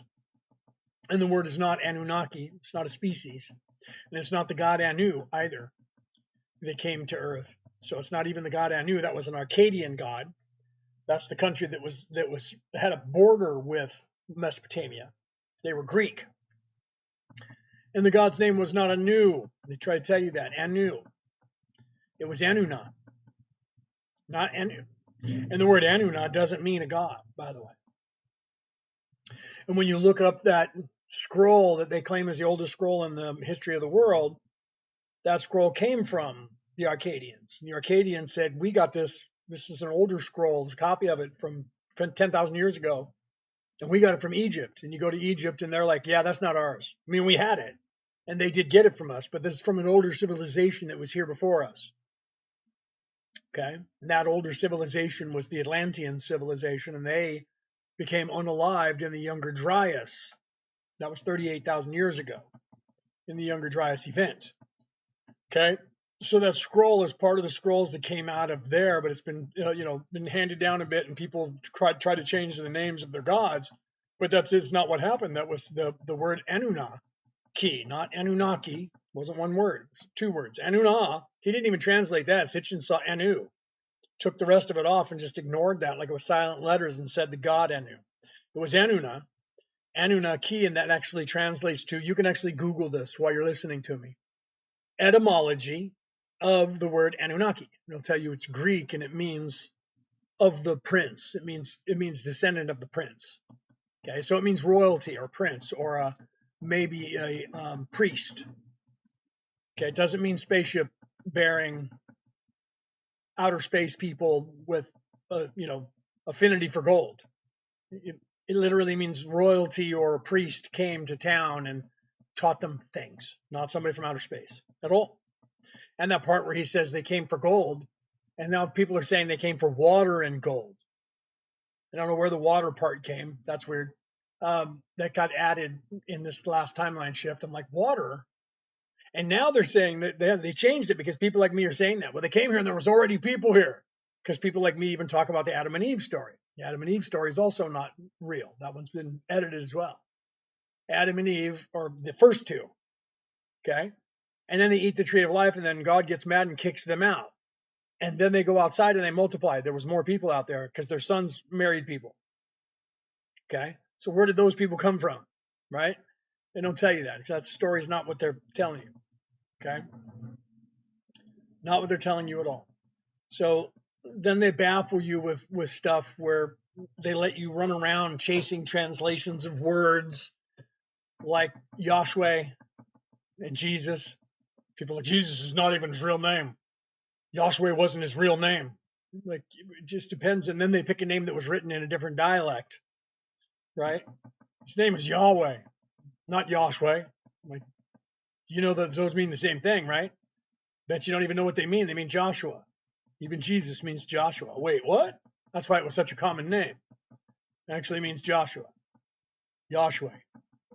And Jesus is just a translation of a word from a different language. And the translation got translated into English from that translation of that word. And it gets spelled differently. Okay? When people do that because they say things different, they have a different alphabet. A lot of people don't realize that unless you're a linguist. Pardon me while I'm scratching my nose. If you're a linguist, you know that. Okay? My name is Leonard. Leonard. That means lion heart. The NARD part is the part that means heart. But that part is a Middle German word. Leo is the Greek word for lion. Leo. Okay? That word that we call lion is a mistranslation of the French word for Leo. You can look this up. So the Greeks say Leo. Okay? So they say that to the Greeks say that to the French, Leo. The French say Lion. And how do they spell Lion? Lion, Lion. Okay? Then when we English people got a hold of it, right? I'm not English, I'm American. But when the English got a hold of it, Lion became Lion, became lion. So we have the word lion now. You can look that etymology up. So when you see the word lion, and then people go, well, Leo the lion. Well, that's like saying lion the lion. You know that, right? Because the word Leo actually means lion. So because people call me that, Leo the lion, and I'm like, that's you're calling me lion the lion, and they're like, no, I'm not. Yeah, actually you are. You're calling me lion the lion. That's like that guy that walks into walks into the Starbucks on that comedy, and he says, could I get a large coffee? And she goes, you mean venti? And he goes, no, venti means 20. And she says, a grande? He says, grande means large, but that's not actually what you guys use it for. She says, matter of fact, every word that you guys use for sizing in here is large, is the word for large, except for venti, which actually means 20, because it does. Right? And he's like, congratulations, you're stupid in 4 languages. Because that's true, but people, they don't know that. Right? They say venti. You want a venti? You can ask that. You can look that up. Starbucks just grabbed that 20 and stuck it as their word for the biggest one, right? So grande means large, right? That's hilarious. I love that scene because it's true, but people don't know that, right? No, I want a large. You mean a venti? No, that means that means 20. It actually does. So see that when you use words, that's my point. When people use words, they do stuff like that, right? The most powerful thing on this planet is water. That's like really, I mean, it's true and not. It depends on how you're looking at it. I love that how random that was, John. That was cool. The most powerful thing on this earth is water. The most powerful thing on this earth is the sun's light. The rays, the radiation coming from this star called Sol does more damage than anything else that's down here. That thing, there's nothing that's immune to it. Okay, so it depends on what you're talking about because everything in nature kind of is an effect, cause and effect for each other. Like, for instance, fire will burn everything except for water, but fire can steam water into steam and get rid of water, but the fire has to be really hot, and the water can't be more than the fire, otherwise the water puts out the fire. But none of that works without air, right? So it's an ecosystem. Everything's equally as powerful. You can use air. You can see in places where air spins around and becomes a tornado, okay? And it just destroys everything. Water and fire can't stop it. Neither can rock, okay? Neither can the earth. It just does what it's going to do. Do you see my point? Right? Most precious thing is life. All life, yes, I agree, but I don't know if that's you know what I mean? The most precious thing is love, because without love, there is no life. I mean, do you see? That life was created out of love. So the most precious thing would be the beginning, which would be love, right? What's it all about? What is it? I don't understand what you're saying. What is what all about? What is it all about? What is the it that you're referring to? Are you referring to time, space, life, experience? Are you referring to your immortal soul? Right? So that's one of those relative questions. What is it about? Right? Question. What is it about? What is the question about? I'm not quite sure what you're asking there, right? So what is it about? You're supposed to make it about something, okay? You are going through, here, let me explain to you. You are going through what the Creator is going through, okay? You have no idea who you are, how you got here, or where you're going, and you're trying to become something, figure that out. That's exactly what the Creator is going through. You just don't know it because everybody assumes that the Creator is some white guy looking like me wearing a toga sitting on a mountaintop somewhere on a throne, because that's the way it's been depicted in all the movies forever. Okay, but science is actually starting to get onto the idea that the creator may actually be some adolescent. The creator may actually be a fetus. The creation itself that we're going through, from our perspective, is that. Science is starting to realize that. Okay, so that's the scary part when you think about that, because there is evidence, empirical evidence, that would back that up. I've talked about that a couple of times. All right. So let's look at that. Let's go with all the ancient creation stories of the earth, the ancient creation stories. So we're not talking about, this is pre-Christianity by thousands of years. Okay. All of these ancient stories, when they say, how did the earth get here? The version is slightly different, but it's about the same thing, right? The Japanese, there was nothingness but the void, right? There was just a primordial ooze, and then a giant sprinkled the dirt on the seas, on the water, and the islands of Japan were floating on the water because they didn't realize that they were attached to the earth. They thought they were floating because they were surrounded by water. So some big thing sprinkled dirt on the water, and it was a big giant that was helping, and the giant climbed out of the water and laid on the earth and went to sleep. So the giant had to be moved out of the way because the giant was sleeping on the earth. So then they unalived that giant, but the giant wasn't really unalive, was just sleeping. And they took the skull of the giant and were living inside of the skull. They took the skull of the giant, and the dome of the sky is the skull cap. And the teeth are the mountains, and the bones are the land, and the blood is the water. Okay? So we're living inside the head of a sleeping giant that is everything. That's not just in the Japanese story, that's in the sagas of the Vikings as well, of the frost giants. And there was a giant, I don't remember what his name was. His name was a weird name. It was like a dorky name. And had to unalive him. And then that's how they created the dome of the sky, and we're living inside that giant's head, sleeping. Tiamat, oldest scroll on the face of the earth, according to people. Tiamat gets unalived by Marduk, and they took her head, and we're living in it. Okay, so all these ancient stories say we're in the mind of the creator. Okay, we're living in the head of the creator. And then when that was eradicated, that part of it, to expand your consciousness, everyone believed the earth was flat. Came all the way down to today, and everybody believed that you could fall off the edge of it until the 1700s, when one guy decided that he was going to prove that the earth was flat, when he claimed there was an ice wall that nobody else can ever see. Doesn't matter who you are, you can't go see it, but I saw it. And that's how everybody thinks that the earth is flat and there's an ice wall, because there were people asking questions like me, what's holding all the water from falling off the edge?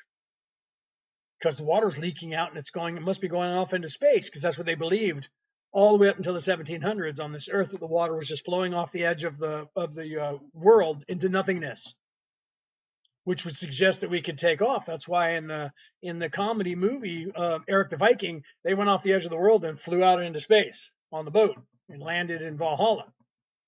Okay, that's why they did that as a comedy, because that's what the Vikings believed. That's what everyone believed until the 1700s, when a guy said, I'm going to go prove the earth is flat. He sailed away and came back and went, guess what? I found an ice wall.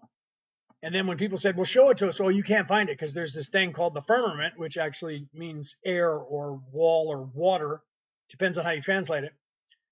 And that won't let you see it, because you start turning away to the right before you can see it, but you don't notice you're turning to the right.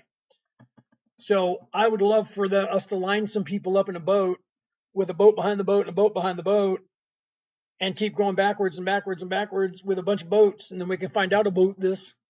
And you have the first boat go a little bit more forward, and the second boat, and then you just keep putting boats out there until the other one turns and comes back around, and then you can walk across them and see that they go to the right. See? Oh no, because you'll do it again. Well, then let's send one this way, and we'll find that string of boats. Why don't we do that? Or why don't we film it? Nobody can do that either. You know why? Because you're not going to find it, because it's just not there. That guy lied. But everybody believes it. So one person claimed it and everybody believes it. It's just not true. There was giants. Yeah. So after all that, so the answer, no, that's not the answer. That's one answer. Let me continue. Okay. So there were giants, and we're living inside the giant's head. That's a theory. Why do I tell you that? Because I tell you that this is all happening in the mind of the creator. None of this is real. Okay. So weirdly, these ancient religions knew a secret that all of this was happening in the mind of the creator, because that's what the spiritual way is that everybody was teaching down to today, but they took that away from you. So let's look at science. Okay. So before all of that, we were in the mind of the creator. So is there anything in science that says we're inside the mind of the creator? Well, actually, there is, but science doesn't want to tell you about it, but it's out there. You can Google this. Okay. I put this on my podcast in the video on my podcast. If you go back and find my podcast where I play video, just like last year at this time, you'll see it because I stopped doing the intro on there when I got over here to Australia. So if you go back and find the episode and watch the MP4 file, you'll see that there's a bunch of sacred geometry, which is very important to pay attention to. But there's one image that you can pause and look at, or you can Google it. It's an image of one single brain cell, picture of one brain cell next to a picture of the universe, and they're identical. So our one single brain cell looks identical to the universe itself, except the universe has more neural pathways than our little brain cell. So science doesn't understand what's going on when they look within.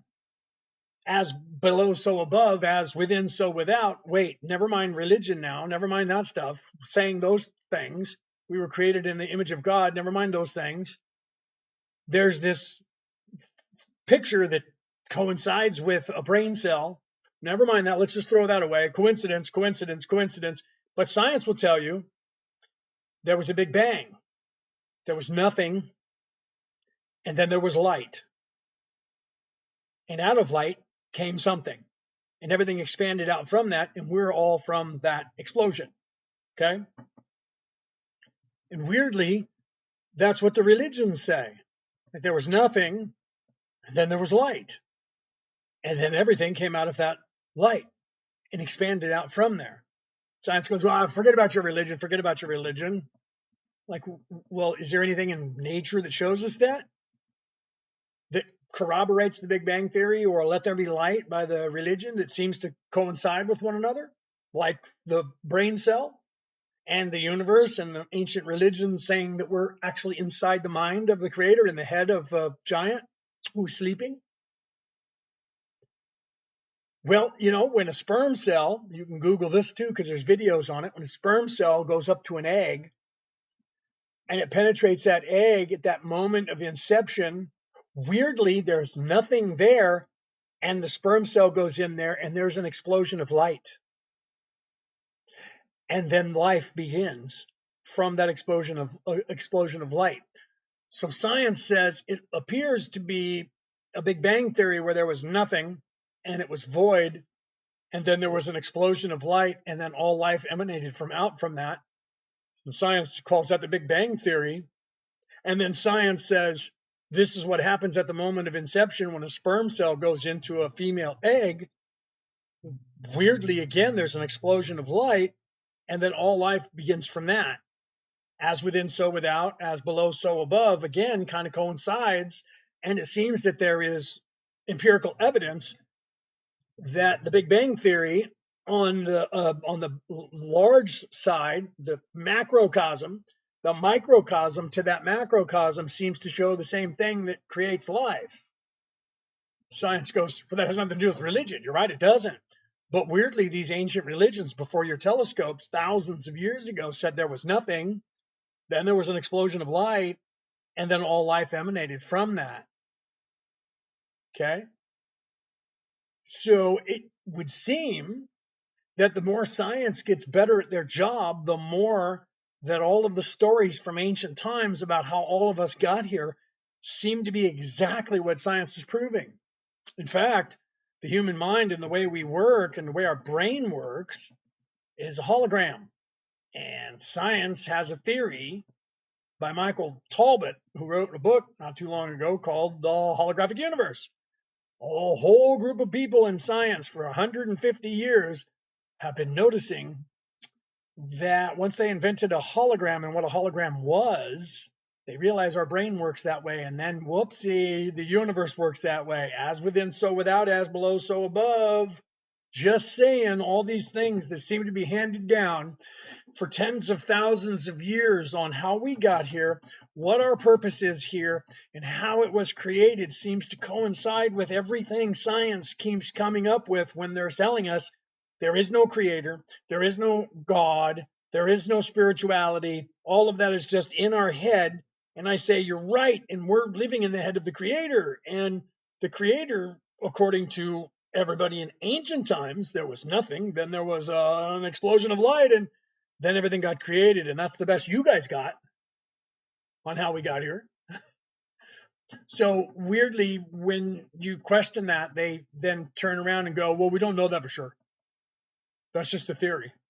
Then all of a sudden, all their theories and facts and mathematics and everything that they base their entire career on becomes, well, we don't really know any of that. We don't even know what gravity is. Then pretty soon, all of a sudden, they go, we don't know shit. I love how that happens when you empirically go, it's kind of weird that you bring that up with that light thing. And then they trip on that, right? How do you know these religions weren't just using that as a metaphor for the material world? Because everything was a metaphor, my friend. It was an allegory. And I know that because I am a theologian.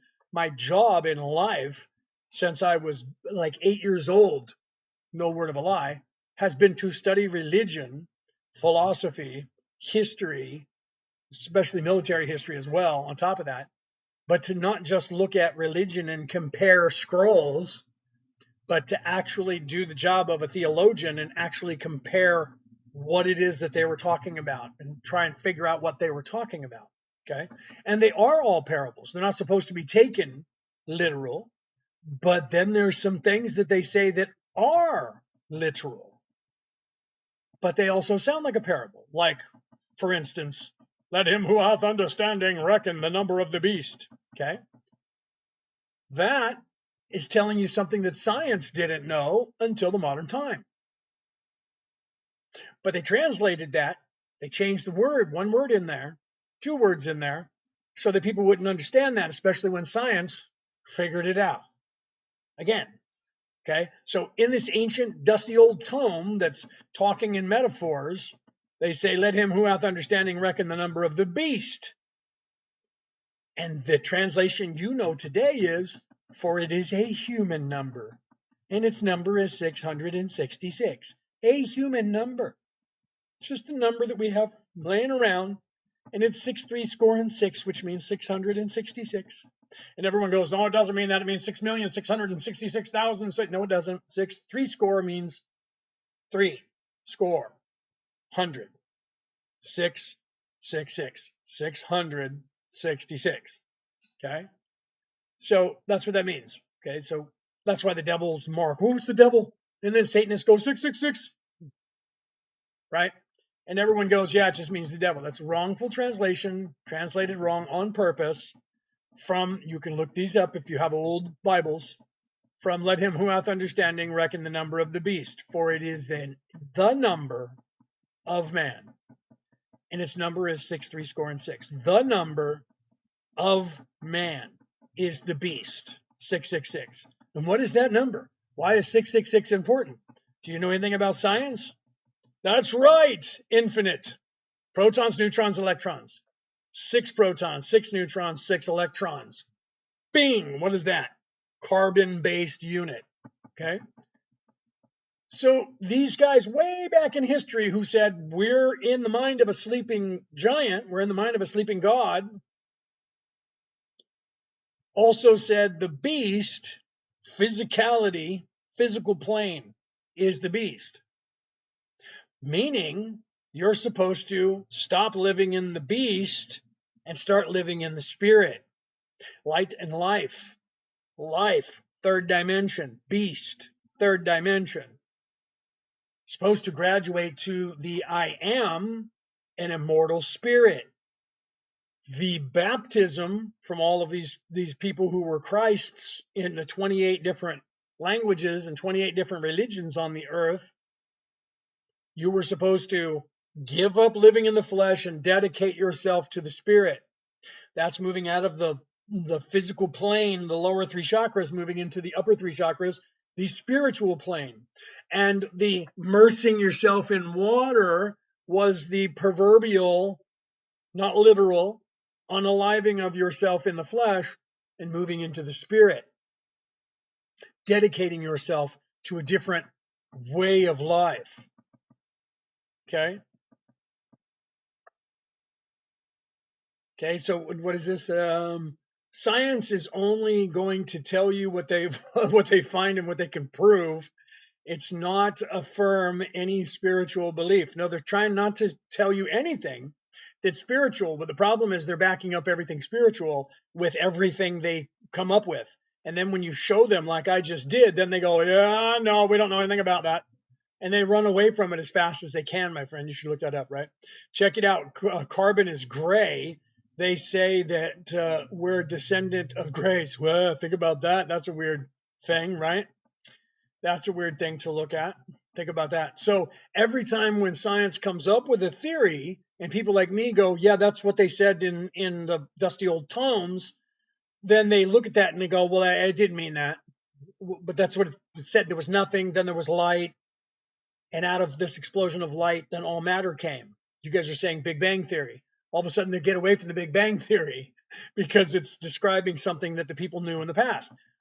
And there's a lot of other things that happen which are really bizarre when you look at things like the yin and the yang, when you look at things like these other symbols that we're talking about life itself and the dichotomy between the physical plane and the spiritual plane, and these symbols that meant that, then science are looking at weird things like the different frequencies. And when they hit certain frequencies and discover certain frequencies in like DNA and things like that, the actual blood of people and in our brain tissue and our brain matter and that part that they called our in our DNA that was junk DNA, and they realized that these symbols that the computer comes up with when they put in the mathematics are these symbols that these people used 10,000, 12,000, 50,000 years ago in these dusty old tomes.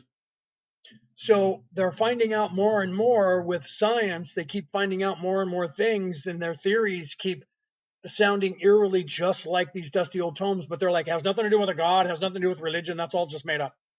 And then they change their theory, kind of the way that flat earthers change their theory when you go, okay, so that doesn't add up. Because you could just prove it if it were that what you're saying. And nobody proves it. The earth was flat, you could just prove it. Go there and film it. Well, you can't. Well, the one guy did. So if he did, then somebody has to be immune to it. You need to find that guy and go out there and take a picture. With AI now, I'm surprised you guys haven't figured it out. I'm going to take a drink of my coffee, TikTok coffee. With AI, I'm surprised people haven't started faking those things because that would be so simple to do with AI these days. I'm waiting for those to show up so I can look at them and go, AI, right? So think about that kind of craziness that they have there, right? They're trying to disprove it and it's being proven truthful, okay? The more they try to disprove things, the way it works, I was in physics when in college. I wanted to go to work for NASA and I wanted to do that stuff until I realized there isn't anything that I could do that they're not going to make a weapon out of, right? So then I went, okay, I need to stop doing that. I need to not do that. I need to figure out what I can do to work against these people. That's what I came here to do. I was going to try and get some discoveries, and everybody that does any discoveries, if you don't sell it to them or let them turn into a weapon, they do things to you, including sending a wet team to, unalive you. So I was like, okay, I'll just go back to not doing that for them. Okay. And anybody who knows anything about that, you'll know that. Look at your disclosure projects, right? Science is not trying to disprove God. Actually, they are actually, because they're being controlled to not go with anything that anyone says about spirituality, even though their theories are all eerily 100% dusty old tomes. Big Bang Theory, for one. Okay. And there is proof of the Big Bang Theory and proof that life starts that way. because they filmed it. When a sperm enters a cell, there's an explosion of light. They filmed it. Okay? There is nothing, and then all life starts with an explosion of light. As within, so without, as below, so above. So the science says there was a Big Bang theory. From our perspective, it looks like everything came from nothingness and there was an explosion of light. Weirdly, that's exactly how I got here and how you got here and how everything else gets here that is a mammal. Okay? That's the scary thing, right? So that okay, so now let's think like an adult. Okay? So if the Big Bang theory is life and conception of life, what started that? Okay. So are we living in the mind of a big dog that is in a different reality and we're inside of a dog and it was just a dog having sex with another dog? Is that what happened? Because it would appear that we are living inside of a cellular structure that is becoming something, which we don't know what, and that it started with the insemination of a sperm cell going into an egg. And science is okay with that. But there's no God. That's just science. Okay, so then what are we inside of then? And how did it get here? Because these dusty old books who said that's how life started said there was someone who created that. And you can't have a chicken without an egg, but you can't have an egg without a chicken. So if we're inside the cellular structure of someone who is becoming a someone, who created that someone? Someone had sex to create who we're inside of. Let's do the math. As an adult with an adult brain, science says Big Bang theory. All life that are mammals happened that way. Big Bang theory, just a tiny one. These old Bibles that were given to people from the Creator says that's how everything got started. So now we have to say, well, then those were just aliens. But they also know that all life is imitating the creation of the universe. So was the creation of the universe exactly the same as creation of a mammal? Because if so, then somebody had a sperm that was injected into something, the primordial ooze that went to an egg that created this place. Do you see? So, you're one of those. I understand you.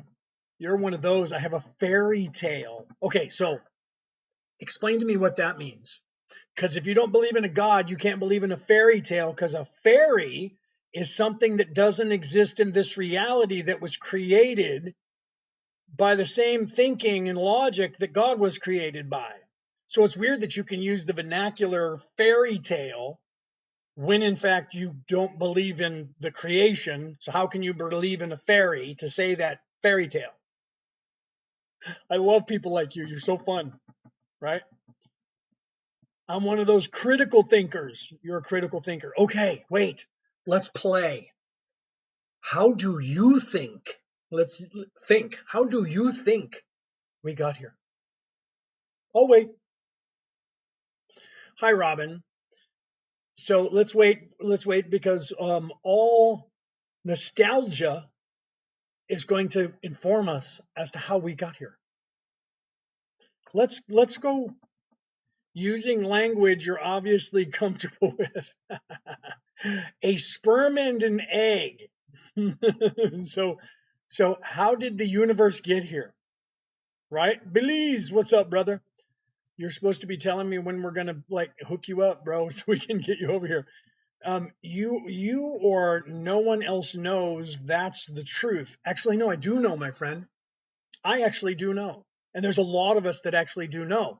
But people like you who are very 3D can't know, and you don't believe anything that I'm saying to you.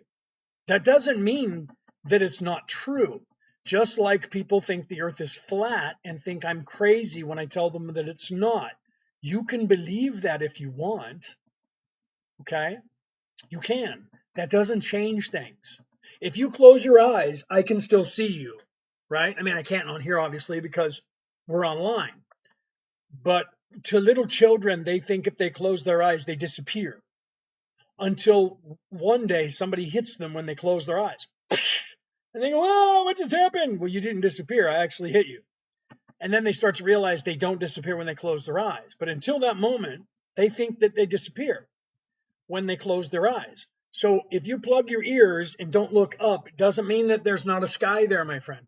If you go la la la la la, no, it's the dome of the sky, then I go, yeah, that concept came from a story that said we were in the mind of the creator. Okay. So if you want to then turn around and say, no, it has nothing to do with anything, and science is proving physicality in a physical way, they have no idea. They don't even know what gravity is. What they figured out is that they don't know anything, right? Two energies that hit one another and formed into another thing and formed another thing and formed other things. Okay, hold on. So, Robin, are you trying to help all this nostalgia and try to back things up, right? That he's saying, right? No one is forcing you to be here. Move on if you don't want to learn or believe. Thank you, Infinite, right? So by fusion. Okay, hold on, Robin. So are you now? That's kind of crazy. So you're going down this idea of physics, but you're going with an effect without cause. So what was the cause, right? So you're going to fission as an effect to create the entire universe, which is based on a theory about a Big Bang that happened, which I say I agree with because that's what it says even in all of the dusty old tomes, that there was a nothing, and then there was light, an explosion of light, and then all life came from it, which is exactly what the Big Bang Theory is. Only these guys said this like 20,000 years ago, 30,000 years ago. And they said that there was a creator, and the creator started that chain reaction. And then people now go, well, that chain reaction happened, but there wasn't a creator that did it. And I keep asking them, then what did? And they have no answer. Well, weird, you agree with what that dusty old tome said happened, the effect, but you don't believe the cause was someone intelligent that did it, that was like beyond time and space, because you can't see it. But you can't see that there was a Big Bang either, but you believe that. They can't see gravity, but it happens. They don't know what it is, but it happens. Okay? They don't understand time, but it happens. Do you see?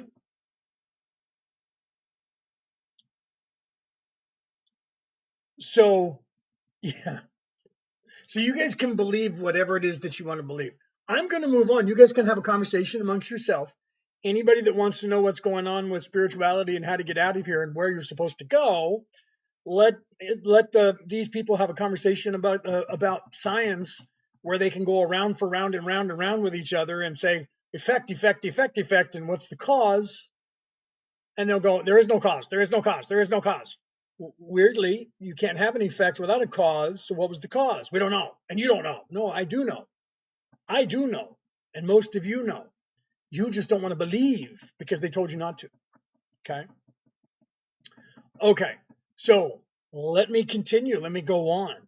Okay. So in the ancient tomes, they were teaching you you're in the mind of the creator.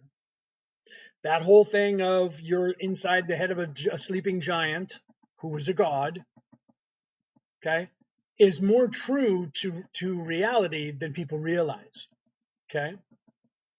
So truly, what's happening here is that none of this is happening. But you're not supposed to know that. You're living in the mind of the creator because you're not in the universe is in you. You're a fractal of the creation, of the creator. And you're trying to figure out who you are because the creator's trying to figure out who the creator is. Do you understand that? That's what's happening here. We are living scenarios so that the creator can take all these scenarios, put them all together, and see if any of those fit for the creation itself. Okay. But you're not supposed to know that because you're supposed to be confused like these guys for a while until you get to life 7 or 8 or 9 or 10. And then you start waking up and realizing all this stuff is just an illusion. It's not real. And everything that you believe about it isn't actually true because it's not even real. It doesn't exist. It only exists in your perception. Okay. And if you have any question about that, you can look at things like when you're dreaming and what you perceive happening there, when you're having a daydream and what you perceive happening there, when you're astral projecting and what you perceive is happening there, and this place and what you perceive is happening here. The only difference in all of those things is your perception of what's happening to you, because none of those are actually happening because all of this is an illusion. Or you can get stuck looking for everything in the physical and look for a place called the land of milk and honey. Look for a place that's going to give you water that you will live forever if you drink it. Run around all over the place looking for it and ignore every single person who was a prophet and who was spiritual on this earth for the last 12,000 years who told you about that. Because all of them told you about that. Lao Tzu, the Buddha, Confucius, Thor, Odin, that entire religion, okay? Christ, Jesus, all of those religions, every single religion on the face of this earth were telling you the exact same story, which is weird because they changed the words of gods and things like that, but the story itself never changed. The variations were identical, okay? So you have to realize that. I wrote a book about that, okay? And it's called The Reality About Reality, Returning to the Old Ways. And the armchair quarterbacks love to armchair quarterback and think they know everything about the universe. And then they just spout off something they heard on TikTok or Instagram without going to school and actually reading books or spending their life doing it. And then they pop in on somebody's live and then they say, oh, no, you don't know what you're talking about because science is proving science. No, they're not. Science is running around trying to disprove God. That's what they've been doing. I was in that field. I was in college in that field and I was going to go into that field. And I have a nephew that's in it and another one that's probably going to be in it. Okay. And they're looking into that stuff. And one of them is very self-serving. So he's going to learn all the stuff that we'll never get to know about because he has to sign a non-disclosure agreement because they're making weapons. Okay. All right. So ask me your spiritual questions, guys, and we'll continue. Right. But as long as like nostalgia is going to sit there and talk, right? If you want a theory about life and creation, I can't prove it. I will just make up my own, laugh out loud. Well, that's better than buying into science, making up your own theory about life and creation. At least you're being forward thinking and critical thinking for yourself instead of going and then trying to parrot somebody else's story, right? Because I mean, there now you're doing exactly what Lao Tzu said to do, my friend.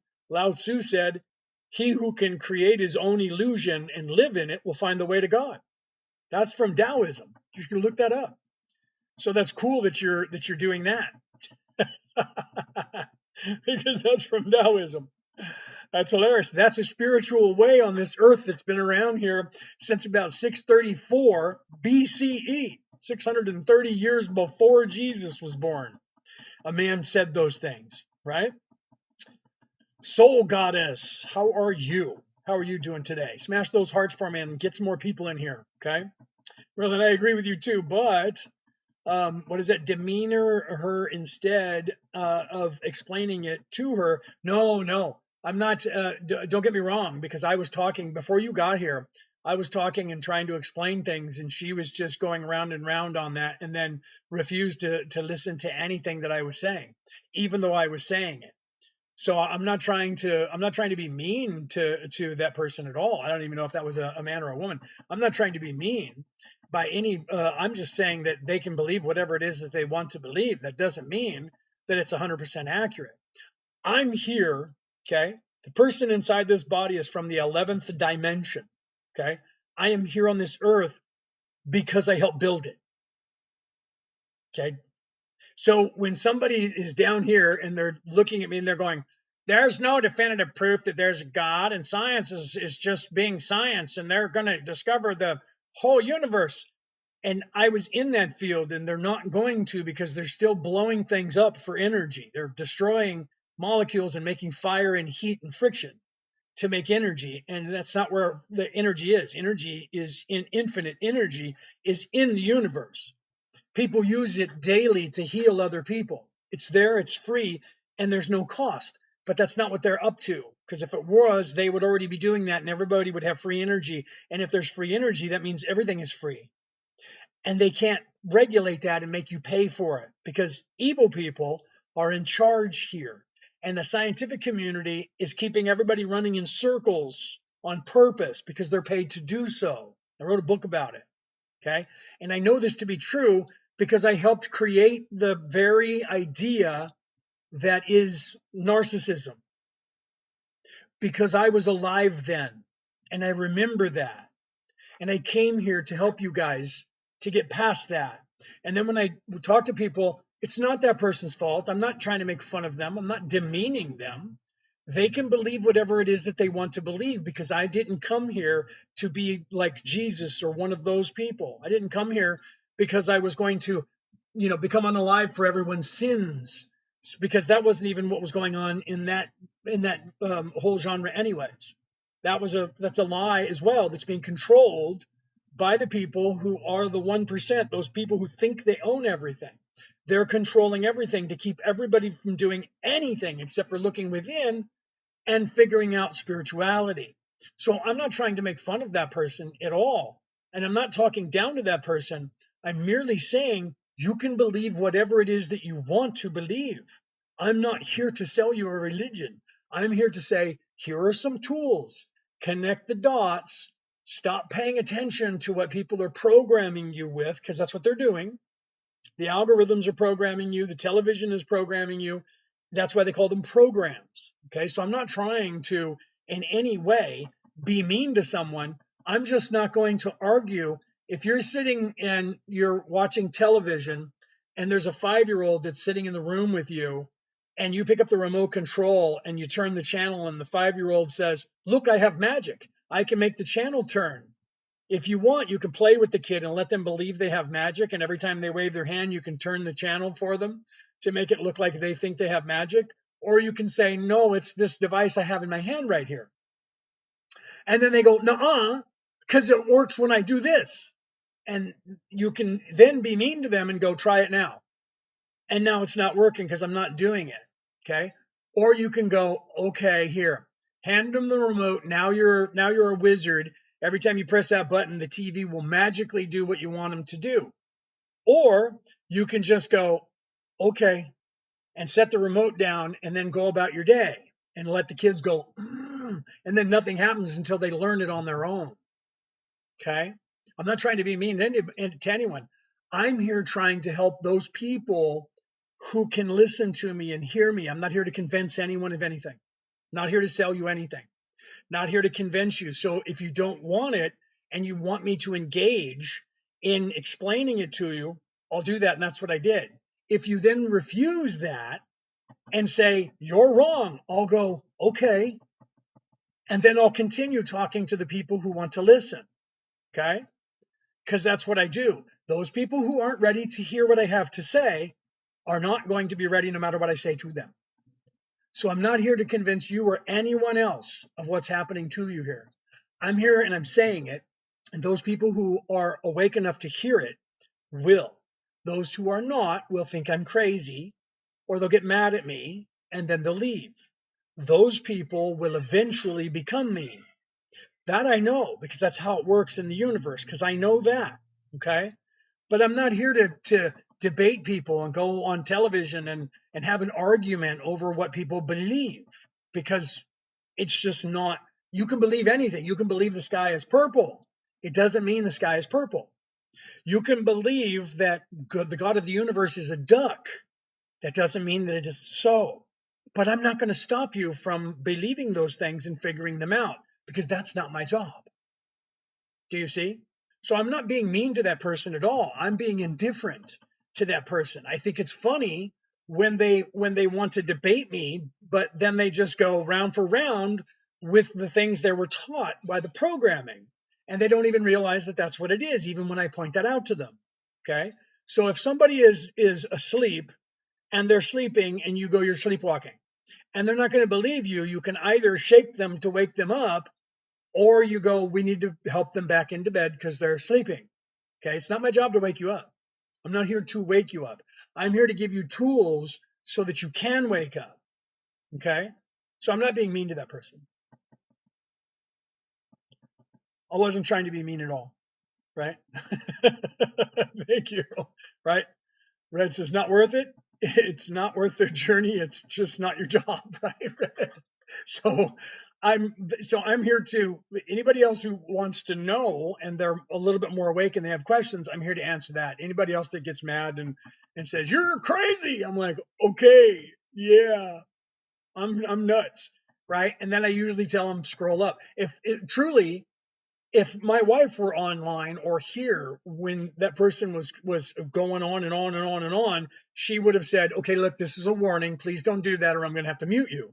And then if the person would have been like burr, burr, burr, she would have been like right. I'm being nice leaving them there so they can listen. So, you know what I mean, until they leave. She gets mad at me for that. She's like, why do you leave those people in there that are just obviously nowhere near ready to hear your words? And I'm like, because they're still in the audience. If they're still in the audience, then there's some part of them that wants to hear what I have to say. So, but because they still won't listen, I'm still going to keep talking. And then they'll either leave on their own or they'll get mad and start screaming at me, in which case then I'll have to boot them. I don't like to boot people. I don't like to block people.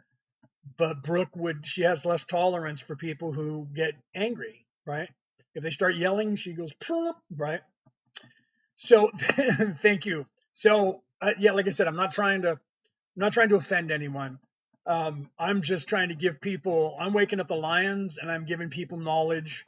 At some point in the future, after I'm gone off this earth, there'll be people going, that guy actually knew what he was talking about, way ahead of everybody else. There's people like that right now on this planet that you know from history who came here to give you information, and even they at the time when they were giving you information, half of them were unalive because of the information that they were giving you.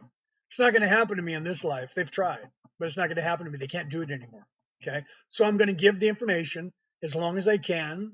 I'll be here until I'm at least 147. Then we're going to decide whether or not we're going to stay longer. Okay. So I'll be here for a while because I'm only 58 now. So it's almost another 100 years until we decide, Brooke and I are going to decide whether we're going to stay on Earth. Because if we fix this place by 2050, the rest of the time is going to be just helping people adjust and having a vacation before we have to move on to the next planet and do the same thing. Okay. So of that, you guys can believe me or not, right? Okay. So is that true that most of these Earth-made illnesses are energy first before it becomes an illness? Yes. Everything is energy, right? So even an amoeba or a bacteria or whatever, it's alive and it has a resonance. So it is an energy. I mean, so on the strictest sense of things, absolutely. But distortion is what I think you were thinking of when you said that. And truly, most of the illnesses that we end up with are either because of ourselves distorting ourselves, right? Or other people trying to do that. For instance, most of the cancer on this planet is caused by people who are very mean, nasty, cantankerous, and they eat like a ton of sugar, a ton of sugar. Okay. So you cut the sugar out of your diet, you cut the salt out of your diet, not completely. You got to have some sugar and you got to have some salt because everything you eat gets turned into glucose, which is in fact sugar. But if you cut out like the cane sugars and stuff like that, the sugars that are bad for you, and eat natural sugars, and you cut down on the crap salt and eat better salts, and then you look at the ingredients in the food that they're giving you, especially if you're in the United States. I was over there. If you look at the ingredients that you have in your foods and you eat healthy foods and you're not mean and cantankerous and evil and yelling at everybody and treating people like crap your whole life, you'll find that you'll actually live a lot longer. There are a lot of things that you could be doing that they're trying to take away from you. I was just pulling up a list. I have some of them on my phone. I took pictures of them because I saw one online and I was like, That's actually a really good comprehensive list that somebody compiled when they were saying, before pharmaceuticals, before, for headaches, before pharmaceuticals, we had willow bark, for instance. That's what as aspirin. Okay. So willow bark has that effect on people. People who own pharmaceutical companies knew that and they studied that. And then they said, how can we synthesize that? So then they created the same effect in your brain with chemicals, and then they charge you money for it. And they prescribe it to you or they give it to you as aspirin. Okay. And originally aspirin was the name brand, and they were just taking willow bark and crushing it up into powder and giving it to you. Right? Bayer, the company that made that aspirin, it was just white willow bark originally. And then pharmaceutical companies, that one's actually Bayer used to be Moderna, by the way. You should look up the etymology of those corporations that are pharmaceutical companies. And what they do is they take anything from nature that does things that has healing properties or any other properties, and then they synthesize it so they can own it and they sell it to you. And then they don't want you to know that thing actually happens in nature, because that's where they got it from. They didn't invent it. They found it in nature. And somebody said, if your hand is swollen and you take this root and you eat it, your hand will become unswollen. They said, what is that? That does that. And they looked at it chemically and then said, well, when it gets into the body, this is what it does. Well, how can we synthesize that? So then they find other chemicals that are similar, and they break it down to its designing, and then they redesign it so that it's not from that root, and then they sell it to you. And then they pay people to tell you that those other things don't work and these do. Like during that time between 2020 and 2024, when that thing was happening, right? And they wanted you to get the thing when the thing was happening. I have to talk in code here because of the algorithm, right? They told you that vitamin C didn't do anything for you. Okay, they told you don't take that. No vitamin C, no vitamin D, and a couple other things, iron and a few other things. Don't take those because it won't do anything to you. In fact, it'll make it worse. They said to you. Okay, and it couldn't be further from the truth. And anybody who has half a brain realizes that. Best thing you could have done during that time, because it was just a flu, scientifically. Okay, I was actually a chemist in the United States for 10 years. Scientifically, that thing was a flu bug. That's it. And they're treating it like that now, and they tell you that, oh, it's just a flu. You get it, you just, stay home for a day. You're okay. Okay? It was never anything besides that.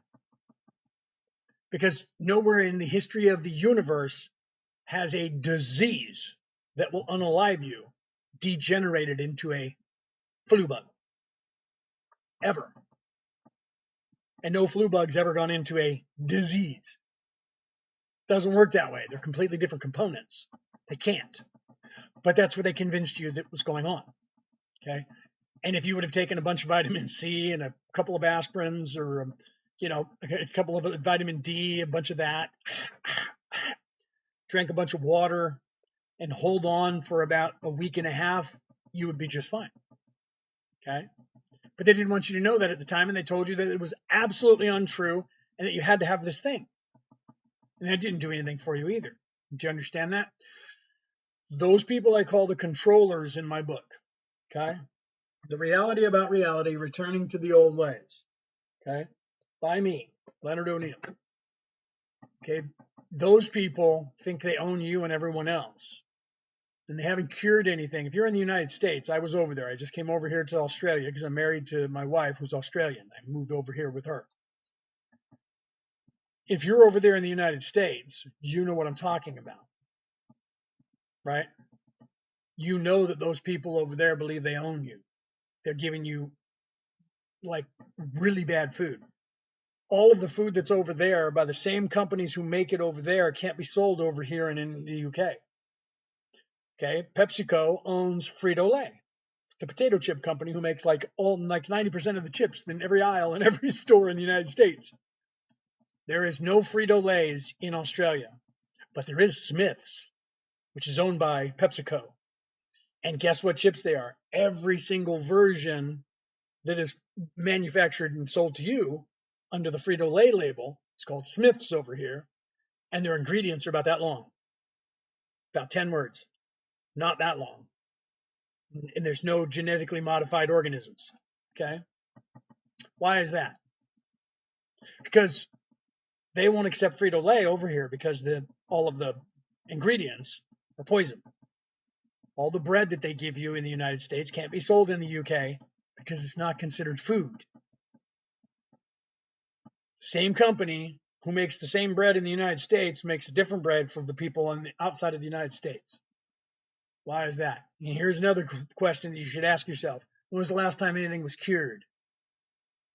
When was the last time that anything was cured? In the United States, 1948, almost 100 years ago. There's no money in the cure. Okay, there's no money in the cure. So they lied to you. You just believe what the television told you. I took elderberry and vitamin C. Yeah, right? Who is it that said that? Nick Knight. I love that. Nick Knight. Yes. They said those things, and yes, like a bunch of vitamin C, some zinc, some vitamin D, elderberry, and woohoo, echinacea even, right? Agreed, my friend. Agreed. I was telling people that at the time. I got deleted and deplatformed from Google. Right? I had 500 episodes of my podcast got deleted. There's still 571 or 72 episodes since then. 4 years ago. What's today's date? 4 years ago on tomorrow. Today for me, because it's the 8th, or am I on the 9th? I'm on the 9th now. No, I'm on the 8th. 4 years ago today, because I'm in Australia, New South Wales, Australia. You guys are on the 7th in America. I'm on the 8th. 4 years ago today, I got deplatformed by Google. I literally had to put in a brand new email address to even do a search on a Google engine. That's no word of a lie. Do you know why that happened? That happened for 2 reasons. I first got in trouble with Facebook and then YouTube, and then they came after me because, remember what I told you, I was listed as a chemist. Okay. I was still listed as a chemist at that moment. Okay. When the thing happened. And then they came out with a thing. Johnson & Johnson, Moderna, they came out with a thing, right? And they said, this does this, and it'll help you.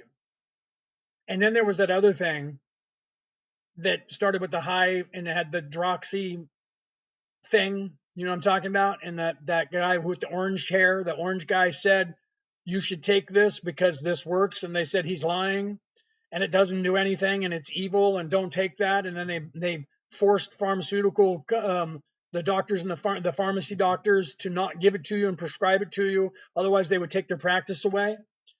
So, chemist, I opened up Johnson & Johnson's page, Moderna's page, and the page from that other thing, the hydroxy thing. And I said, look, here's what they say their thing does. Here's the chemicals. And this is the chemical reaction in the human body that makes these antibodies for you so that you won't have the thing. This is what this company says. Put it up on the screen, their website next to it. This is what this company says their thing does. And here's the chemicals that they say, and this is what it reacts in your human body and what it does for your immune system so that you don't get the thing. I'm like, okay, so here's that other one by that other company that they say doesn't do anything, and you better not take it because it's a horse tranquilizer. And here's the chemicals that are in there. And this one was approved in 1954. And here's what they say that it does in the human body and what it does for your immune system. And weirdly, it does exactly what those other two things claim they do. Here's all their websites from these pharmaceutical companies, and what they're claiming is what's happening with their product and their chemical reaction in the human body. So if this one does that and this one does that, the one they're telling you doesn't do that does the same thing. So all I'm saying is this one costs $20,000, this one costs $20,000, and that one costs 5 cents. And I got deleted for disinformation, for comparing websites of the actual people and what they said their product did.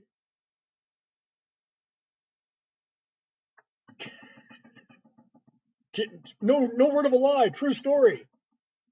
So then I went onto Google, and my anti-malware on Google said that Google was in too far into my information, past what they claim is what they're supposed to do, right? Terms of agreement. So I should return them to that line that they drew, that they asked permission for, that they had gone past that, and they were digging into all of my everything, medical records, bank accounts, everything.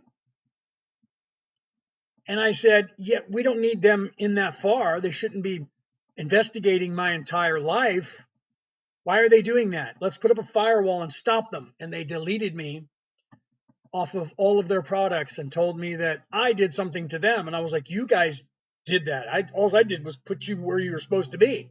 You asked for this permission. I gave you that permission. You didn't ask for this other permission, and you took it. They deleted all of that so that there was no record of it.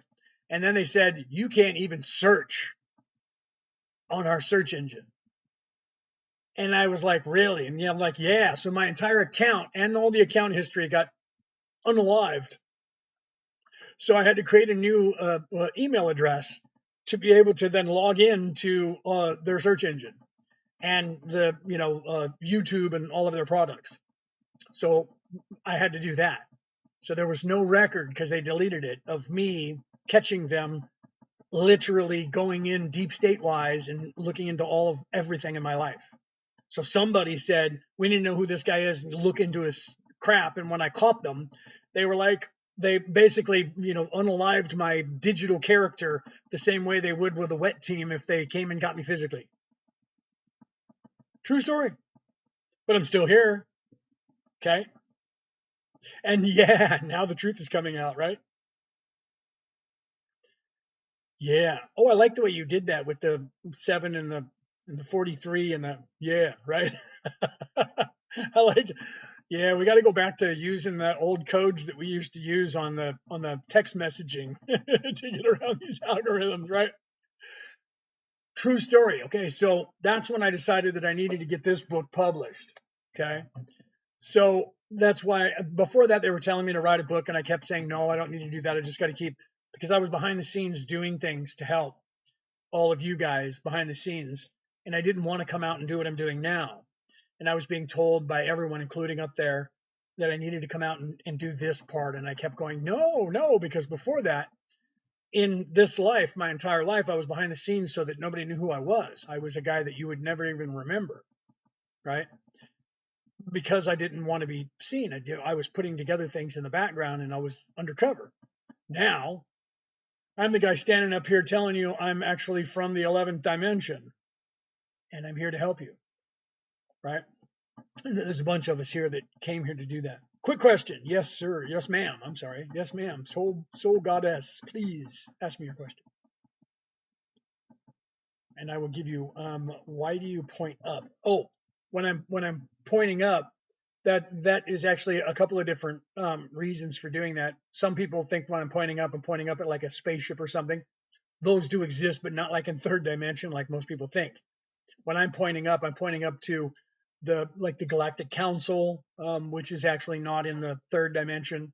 It's actually in the fifth and eighth. And so even the fifth dimension is not what you guys think, right? Everybody has this idea of the third. So when I'm pointing up, I'm pointing at the people from higher ups that are working in conjunction with those of us who come from way up there, right? So most of the time when I point up, I'm talking about either my higher self or the creator, or somewhere lower than that, somewhere around that 8, 7, 6, 5th, 4th dimension. It depends on who I'm referencing at the time. Yeah. So I believe that it's up. No, it's not. You point up because it's like people think heaven is up there.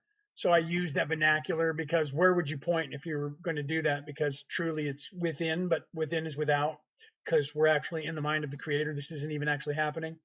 So where do you point? That's why in the ancient times they used the vernacular underworld, and everyone thinks now that that means like beneath the earth, and it meant within. The underworld was the world within. It's just those words, underworld, meant to them the same words that the looking within means to us today. Those words translate directly to those words. So where would you say, if I was talking about my higher self, we say higher self, is that my inner self, right? So it depends on who I'm talking to, what country you're in, what religion that you have as a background, or spiritual way as a background, because 2.7 million or billion people on the earth consider themselves Christians. So I would point up, because all the Hebrews, all the Christians, all the Muslims, which make up almost 40% of the population of the earth, believe that the place that you go to is up from here. So I use that vernacular to show that truly it's within. Truly it is a higher dimension from here, but where it exactly exists is not in this place at all. So for people in the third dimension, where most of them believe that heaven is a place that's up from here, somewhere in the heavens, because that's where they've been told, when that whole vernacular was telling you of the heaved up place, which is in your mind. So truly, heaven is here, but it's not, because it's not in this brain tissue, right? It's not in this brain tissue at all. It exists outside of this place, next to it. This is a dimensionality, and my spirit, your spirit, that which is your beingness, doesn't exist in this place. It exists in a place called density, which is an energy field, which is kind of alongside of an overlapping. Thank you for that. Kind of alongside an overlapping. So it's kind of hard when you're trying to communicate in simple terms to a population that is mostly still veiled as to where that place is when you're, and so it's easier to use vernacular that they understand.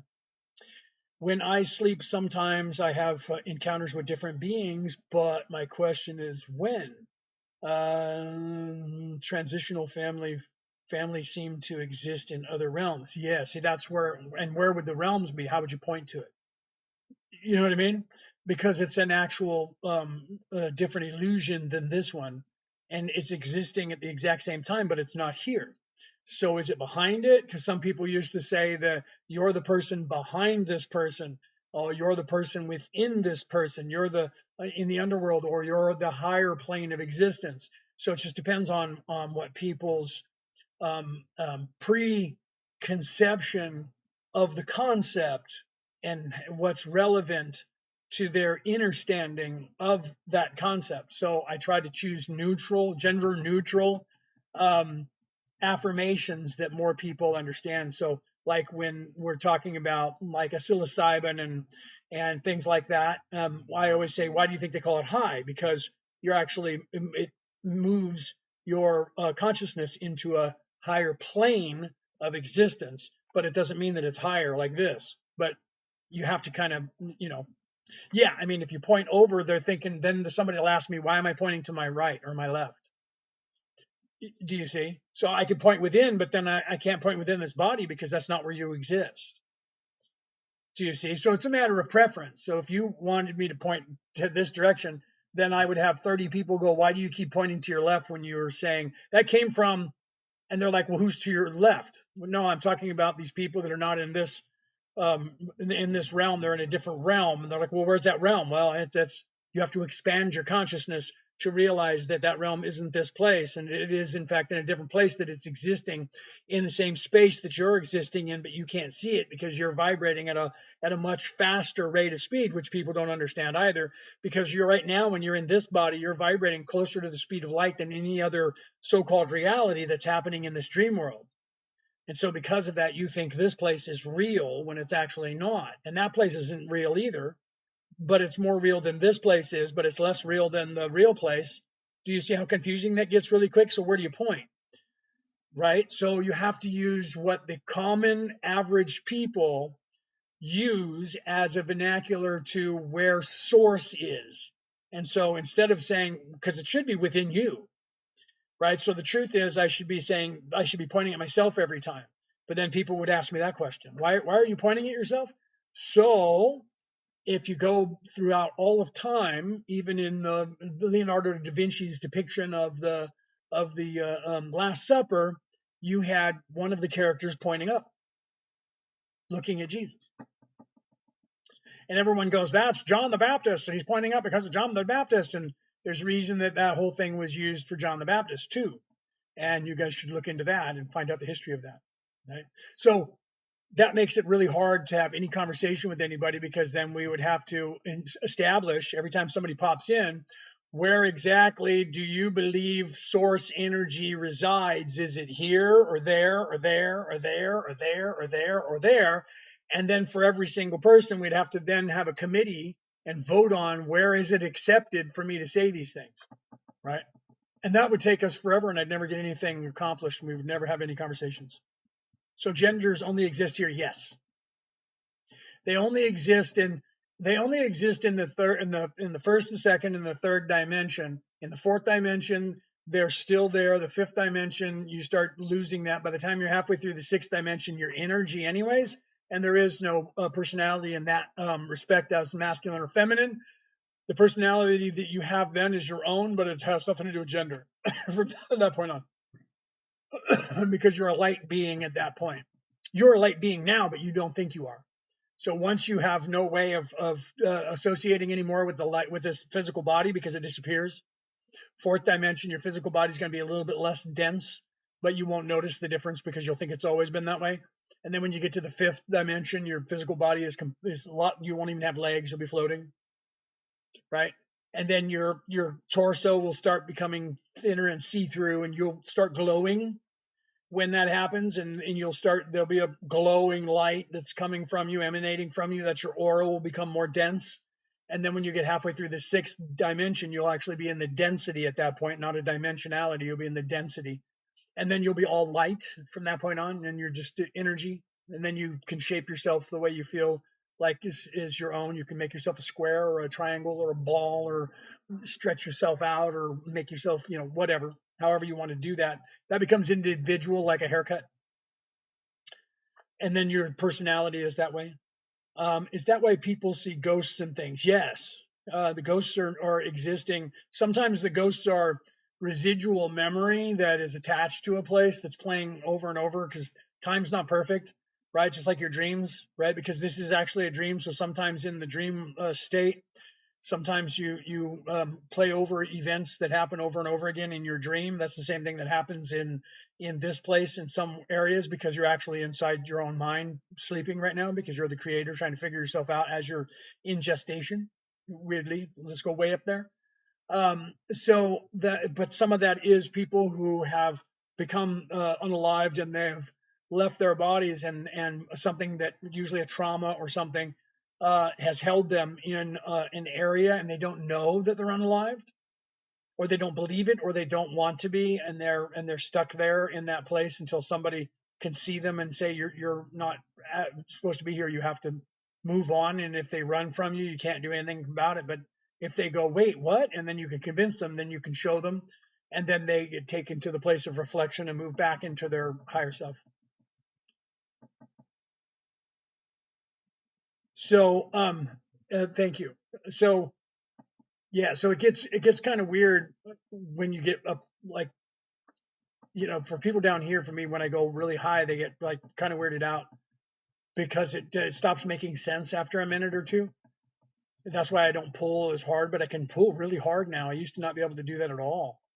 Even on my lives, it was really hard for me to explain to you guys what's 4D, 5D, 6D, 7D. Now I can go there, but it's almost impossible to tell you like 8D, because the first octave, everything's an octave, everything's sound and vibration, energy, frequency, vibration. That's from Nikola Tesla. So the first octave is zero, or first dimensionality, first dimension, through halfway through the sixth. It's actually through the seventh, right? But halfway through the sixth is where your higher self is anchored, right? That's where you're anchored until consciousness goes higher than that, and then you'll be anchored in the 11th density. Okay, and that's where Kelto is anchored, is in the 11th density, and then the creation is the 13th, right? That's the 13th, or the one. consciousness. So your first anchor is halfway through the sixth density, because that's where ego has to stop. So there is no more evil people. There is no more evil souls. They have to stay right there, or they have to change to become in service to others to move up further.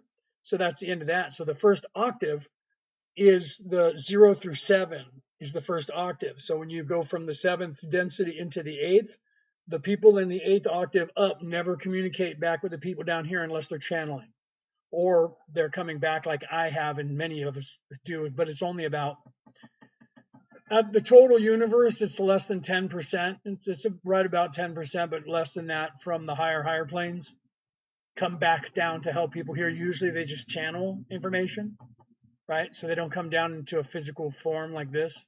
This is rare. What we do is rare. Merkaba. Oh, yes. Merkaba. The Merkaba is your actual heart chakra, and that's your Kundalini that you guys know. This is the Kundalini, Kunda buffer. It's the masculine and feminine, and your heart chakra actually spins in two different directions at the same time. Are you guys aware? That's the Merkaba. That's actually your heart chakra. It's the only one. All the rest of them spin like counterclockwise or clockwise, but your heart chakra actually spins both directions at the same time. That's actually the 3, 6, and 9. That's the energy, frequency, vibration. That's right. The 3, 6, and 9. The 3 is the red ray root chakra. The 6 is your heart chakra, and the 9 is your crown chakra. People think it's 1, 2, 3, 4, 5, 6, 7. It's not. It's actually 3, 4, 5, 6, 7, 8, 9. If you guys read the Emerald Tablets, Thoth, and people say that was invented and fake, I'm here to tell you it was not fake. The Thoth tells you the names of the chakras are 3, 4, 5, and 6, 7, 8, 9. The only place that Thoth says "and" in any of that is 6, to accentuate your heart chakra. Okay, so 3, 6, 9, that mathematical equation that everybody knows about, the Pythagorean theorem and all of that, and the Fibonacci sequence and the golden mean ratio, has to do with 3, 6, and 9. The 3, 6, and 9 is the charm of making. Physicality, physical place is the 3 energy. 6 is your heart. That's love. That's the yin and the yang, the Vesica Pisces, because the overlapping. Evil people love, they just love themselves. Good people love themselves and everyone else, but evil people love themselves. So the heart chakra is the only part that is shared by both. That's why you see that in the yin and the yang. That's called the Vesica Pisces, right? And that's the overlapping triple toroidal field that you are in the physical. Everything is that. With all the chakras, everything has chakras. So the center point is where your soul is. Your soul is actually right there in your heart. It's not up here in your head. But because you see here out of these eyes and you hear out of these ears in this avatar, you assume that your soul is here in this mind. That mind is the engine that runs this avatar, right? So electrical currents and things happen in there, but that's not where you reside. The energy that is you, that is touching this avatar, is your heart, because that's where you are. That's the love. That's where you are. Unless you're in service to self, but it's still you. It's you just love yourself, so it's still there. In fact, if you go back and look at the etymology of the word heart, you'll find that the heart was actually the brain. The Greeks coined the term heart, and that was the brain. But that's not where they believed that your soul was. The heart was a pump. I forgot what it was called. It was called something pump, and that's where they believed your soul was. The pneuma was there. So they were a little more accurate as to where your energy actually starts from. Your energy, the center of you, is the center of your heart chakra, your Merkaba, and that's the center of the universe. It's the center of all thought, the center of all creation. Your light coming from your heart is the same light that created this place. You just don't know that until you do. Thank you, Pat. I sent you an email. Brother. We just got to know what your time is and stuff, so we can figure that stuff out. Because I don't know where you are. I don't remember if you told me where you were, especially if I'm online. Because if I'm online, I'm usually channeling, and I don't remember a lot of the conversations that I have with people after I get off of line if I've been here for a long time. I get screwed up. Oh, thank you guys. I didn't even notice. Soul Goddess, thank you for the things that you've been sending me. Right, Milady, 6 degrees. I love that you had 6 degrees. You got a degree there. Thank you for that. Memphis. Okay, I'll try to remember that. You're in Tennessee. I'll try to remember that for the time zones, because I'm in New South Wales, Australia. So, and your time changes tonight. Don't you guys spring forward tonight? Or yeah, because you're going into spring. So you guys spring forward tonight, I believe. You do have a whole lot of information. That's what I'm here for, Gene. I actually am from the 11th dimension, and I'm in this human form, in this life, unveiled. So I remember everything about who I am and where I came from. And I came here with a whole group of people to help you, to get you guys unstuck, and I'm here to help you with all of your questions, and so I can help you guys to figure out where you're supposed to be, because bad people got a hold of information and they used it to their advantage, and they're distracting you away from, at all cost, by the way, distracting you away from you looking within yourself and ascending. So they're keeping you stuck here by not allowing you to see what you're supposed to. They didn't take it from you, they just don't let you look at it. And because of that, they've kept you guys stuck here for a long time. So we came here to help you guys. Okay. You explain really well in a loving way. That's what I'm here trying to do, right? You keep getting the if you keep getting those numbers 111, 1111, and the 1101, that's very close to a binary code that you should look into, my friend. But you guys should look that up. So you're getting 111 and then 10101111. Write those down, because there's binary codes. If Peter were here, I'm surprised they let you punch those in when you start punching some of the binary codes in, because their binary codes are very similar to the frequencies, like the numbers of 1111 and stuff like that. That when you look those up, you can figure it out. Do people with Rh negative have a higher frequency in their blood? People with my blood is type O negative. So is my wife. My entire family is type O negative. People with an Rh negative factor in their blood tend to be more spiritual and have abilities far more than people who don't. Weirdly. I say weirdly, but I know why. Okay. So the type O negative DNA, if you look this up, science doesn't know where it came from, and they can't track that DNA past 10,000 years ago on this earth. Okay. So people who have the Rh negative factor came from type O negatives specifically. Okay. So now we have type O, and we have type O negative, and we have type O positive, and then we have A negative, B negative, AB negative, all of that. Okay.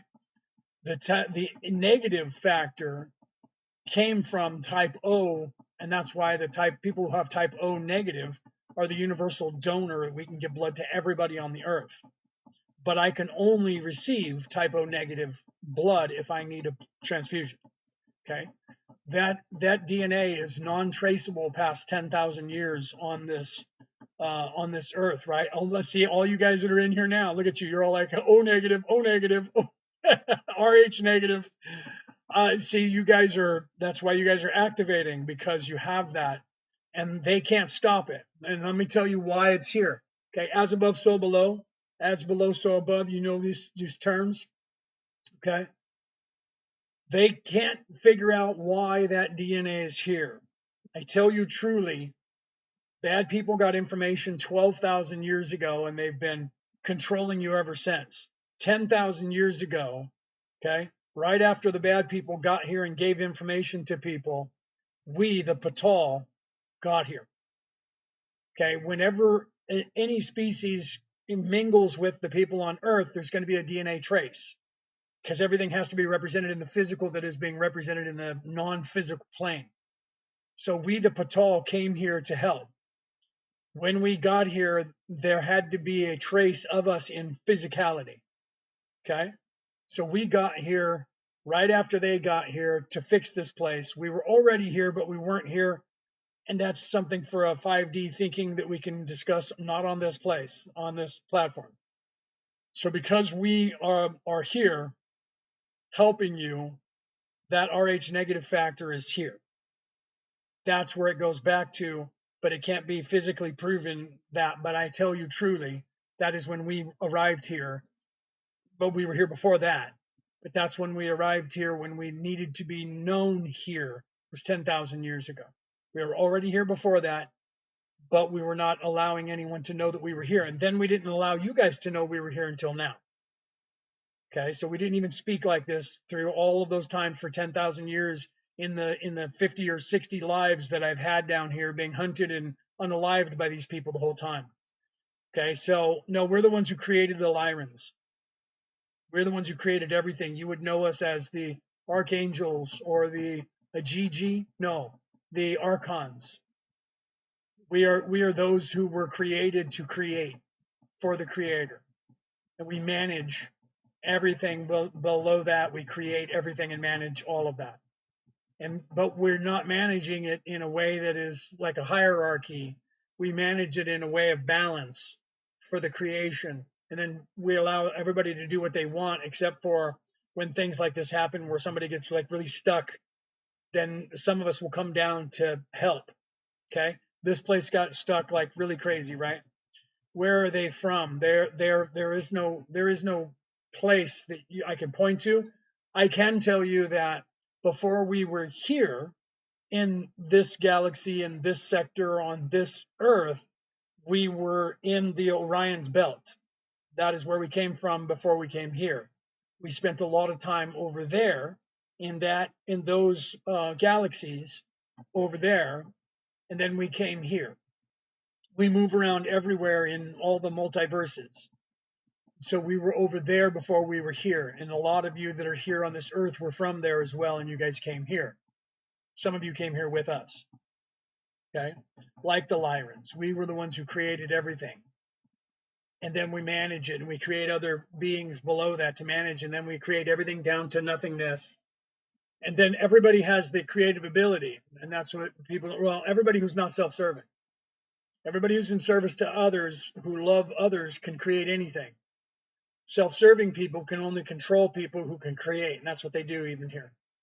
Okay, so there's not really a place because it's outside of time, so it's outside of the dimensionality that you would know as a place to point at in the sky. But I can say that before we were in the Milky Way galaxy, here in this sector of the Milky Way galaxy, before that we were in the belt of Orion. Okay, does that make sense? I hope. Does that make sense? It's getting dark. I may have to turn on the light here because it's raining over here right now. Okay, good. So yeah, so the distortion that became the Rh negative factor was planted here by us to represent us in the physical plane, and to let the bad people know that we were here and that their time was over. So the ones who gave the knowledge ran, and our people follow them wherever they go. Then we just follow and restore the balance. So we don't actually defeat them because they have the ability to do what they're doing, because everybody has the ability to do whatever they want to do. So we just keep them from keeping people stuck.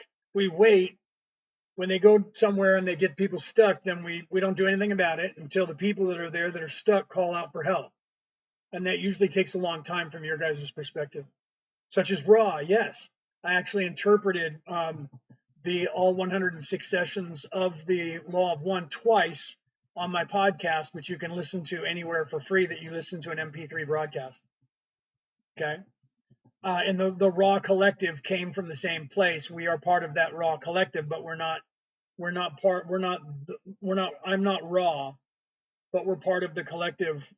They were a different subgroup that grew up as trees, and they were in a time before the veiling. We were the ones who created that as well. So we came from the same place, because at the time when they were dealing with that in their place, when they came here with the knowledge, they were actually following what they called the Orion Crusaders, which were the actual people that we were following as well. But we still didn't get into allowing or bothering them. And then Ra came down and gave information to the Egyptians, and the Egyptians were evil, and Ra didn't realize that. Okay, and Ra is still helping. Ra's up there with the collective, and some of their beings are down here on Earth as well. We were the ones who created them. Do you understand that? I don't know if that makes sense. So we're actually helping them as well, and they're helping us as well as we're fixing this place, because they kind of messed it up, and they were aiding in everybody getting stuck here. So now they're still here. They're about to move into the 7th. I think they're moving into the 7th. I think they're at the 6th going into the 7th, or they're in the 5th going into the 6th.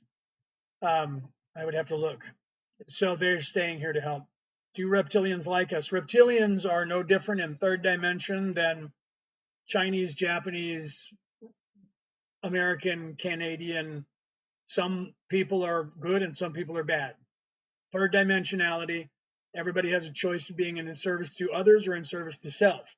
So in every race in third dimension, there is a percentage of people who are in love with themselves and they hate everybody else, but usually the majority of all the races are in service to others.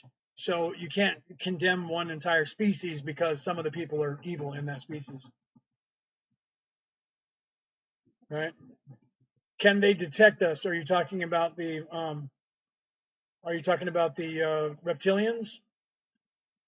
And they know you're here. The reptilians have been here as long as you have. The humans have been on this earth for a little bit longer than the reptilians, but they want you to believe that they've been here longer. They've been here for 2 million years. You've been here longer than that. You just don't remember it. So they want to tell you that the evil ones want to tell you they got here first and you're squatting on their land, but you were actually here before them. But you, because you don't know that, and they're a little bit more awake, some of them, they're like, you're on our land and we've been here for 2 million years, and humans have been here longer than that. But you know, you guys were different then. You guys heard theories from like sorry, it's monsoon raining outside, um, from like the Russians, where they claim that they found 7 million-year-old sarcophagi, and when they opened it the bodies disappeared, because they were exposed to the air. But there's a lot of stuff that's being found um, on your earth that's showing some of that stuff, but most of the people won't want you to believe it, so they tell you it's not true. Like that hammer that they found, and they're like, no, that hammer just probably fell down a crack and got stuck down there, and then there was just this volcano that, third dimensionality is as third dimensionality is. And then you have people like will do that thing and go, that's not real, that wasn't really there because it's not explainable, so therefore I can explain it away by it fell through a crack and went down there and got caught in some stuff that got heated up after a while and then cooled off, and it looks like it's been there for 5 million years, and it's probably only been there since the 1800s. And that's just people explaining things away in third dimensionality, because that's what they do. All right, I'm going to take a drink of my water. I'm going to try and stay off camera because the last time I showed my water drink on camera, TikTok said I was drinking alcohol. So hold on a second while I take a drink of my water that is not alcohol. TikTok, thank you very much.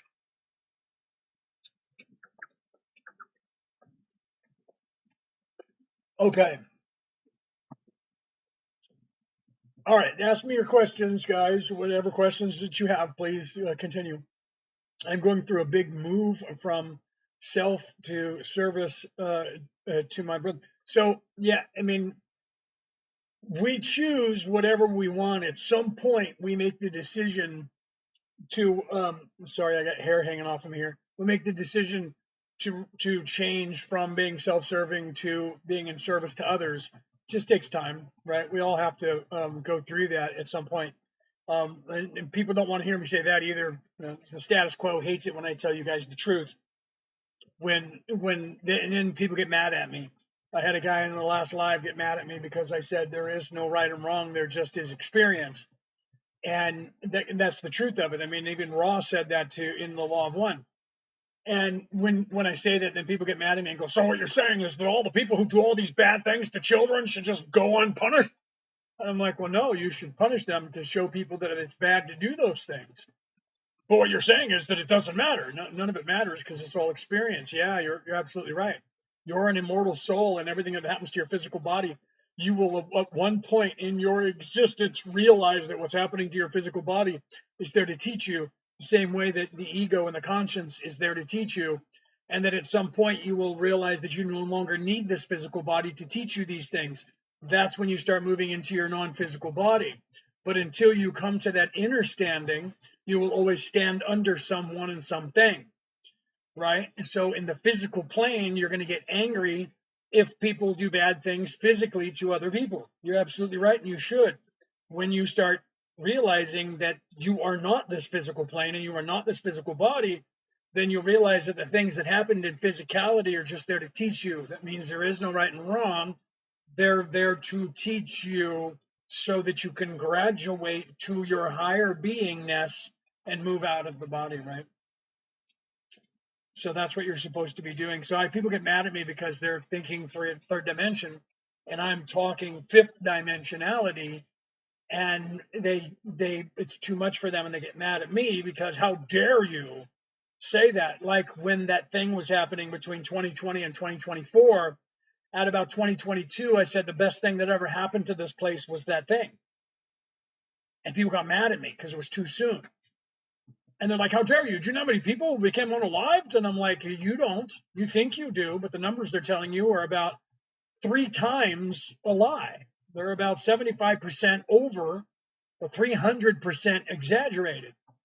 That thing did. More people from the thing that you got ended up becoming unalive than did from the actual thing. So people get mad at me because they're still in 3D, and they get angry because, somebody in my life passed away. What? Somebody in your life is going to pass away. If you live long enough, everyone in your life is going to pass away from one thing or another. Then you're going to pass away. But then you're going to realize that that body wasn't you, because you're so going to be when the body stops. And in that moment, you're going to realize you're a higher being. But if you're not ready for that, when you design your next life, because you do that, by the way, when you design your next life and get put in at the moment of inception, then you're going to be veiled again, and you're not going to remember it anyways. Right?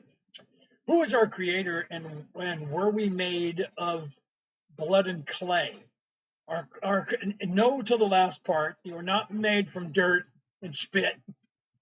Because that was even created, and the creator, we can't know who the creator is, because the creator doesn't know who the creator is. There's your 8D, man. That's as high as I can pull you. Okay? Spiritual being. Okay? So, no, you weren't made from dirt like the Romans and the Greeks told you, where they created you out of dust and dirt and spit and blood. That's stories that were made up for children 5,000 years ago, and even those weren't true. Okay? There's my wife saying that she's on her way. It's pissing down outside, baby. Be careful. Okay? Be very careful. It's really coming down like monsoon, like Arizona monsoon out there right now. I'm sure you probably saw that if you looked outside. So be careful, okay? Sorry, guys. My wife is on her way home from work, and it's raining so hard the cat is looking out the door like, what is that? Reminds me of back home in Arizona with this rain, the way it's coming down right now. It's almost monsoonish from Arizona. It's kind of cool. I should be filming it. Okay, I love you, Brooke. I love you, baby. She said, I'll heat up dinner. Okay, so that's as high as I can pull you with that ideology right there, right? We don't know what to call the creator, because even people who channel the creator, like say when Moses spoke to the creator, he said, Lord, who shall I say sent me? Because they're going to ask me who you are. And he said, I am that I am. Tell them I am sent me. That's where we get the word Adonai. That word means I am. But yeah, everything's an allegory. You have to realize that. Like the allegory of the cave is your life, what you're living. The allegory of, if you've ever taken philosophy, the allegory of the tree falling in the woods, if there's no human around to hear it, will it make sound? That's the same thing as the allegory of the cave. It's all, this whole place is an allegory, because the truth is, you can't know down here what you want to know about the creator. You're supposed to ponder that so that you start making your way through the stages of existence to become. So what we're doing here is we're reenacting what it is to go from nothingness back to what the creator is currently. So we're then replaying that in every way we can imagine, because the creator's trying to figure out exactly who and what the creator is. See, that's the part that really freaks people out, because you're taught that the creator is this all-knowing, all-seeing, all-loving person who was created out of nothingness and just is, right? And because of that, it just went, now I'm making all of this. And someday you're going to get to the creator, and the creator's going to tell you the whole story of the I am from the sector of this place and I am that, and because that's your construct down here in third dimension, looking at everything, wanting to see someone on a throne because that's how they program you. That's going to tell you the story of existence. You're the story of existence. Simulation is actually dream is more accurate than simulation. Everybody's obsessed because of computers with artificial intelligence, and that should tell you something. They're trying to convince you that artificial intelligence is actually intellectual and alive, and because they were trying to make you manifest it, and it won't happen. It can't. Okay, it can't happen because artificial is artificial. It's not alive. So it cannot be sentient. It can pretend that it is, and it's doing a good job of acting like it is, but it will never be more than those grays that are trying to get everybody to do it. Okay, so the people that are behind the scenes that are trying to get you to manufacture and create the pneuma for them don't have it and never will because they can't. And people get really annoyed with me when I tell them that, right? Is the world resetting right now? It depends on what you mean by that. It is going back to, so in a very real sense, it's resetting because we're rewriting history. We're not writing it, we're rewriting it. Okay, we're fixing it and putting it back on track where it should be. So it is resetting because it's going to where it should be, should have been, and is. And so now you guys are collapsing into the timeline of that where you're supposed to be. They fractured you into all these other timelines that they controlled. Okay, because what they were doing there is they're trying to find out how they can create the soul, the creation, the pneuma. And so they fractured you guys into many different parts, and they were keeping you as slaves and helping and trying to get you to manifest what they needed. And every time one didn't work, they tried to get you to go into another one and created another one and another one. And we're collapsing all of those into this one stream. And now you have people that are out there that were not too long ago very accredited about what they were telling you.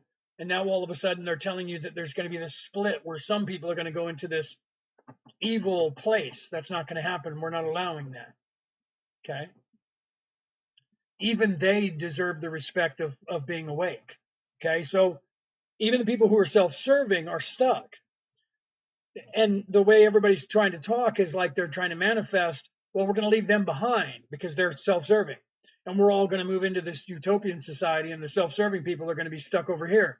They don't deserve to be stuck any more than you do. And you don't have that ability to do that.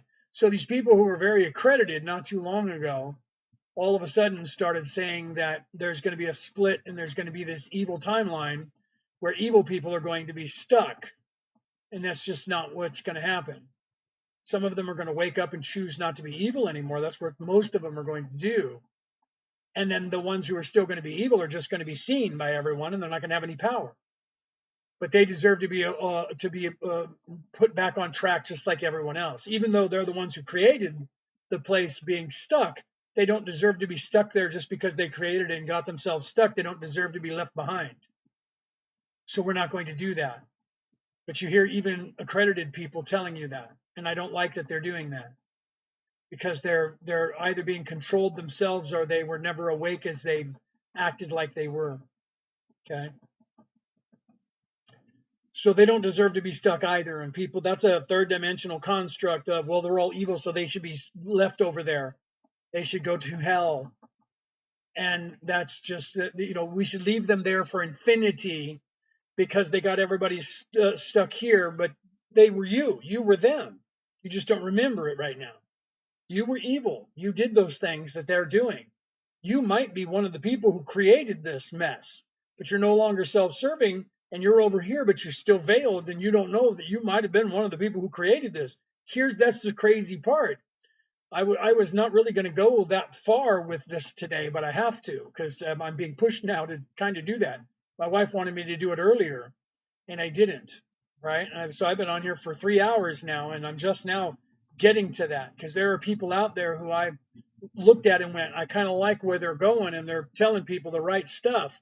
And then all of a sudden they're telling you there's a split in a timeline, however you want to see that. There's a split where, because of the Hopi rock legend, 10,000 years ago, they said there was going to be a split where people were going to go into the utopian society and some people were going to go into the wrong one.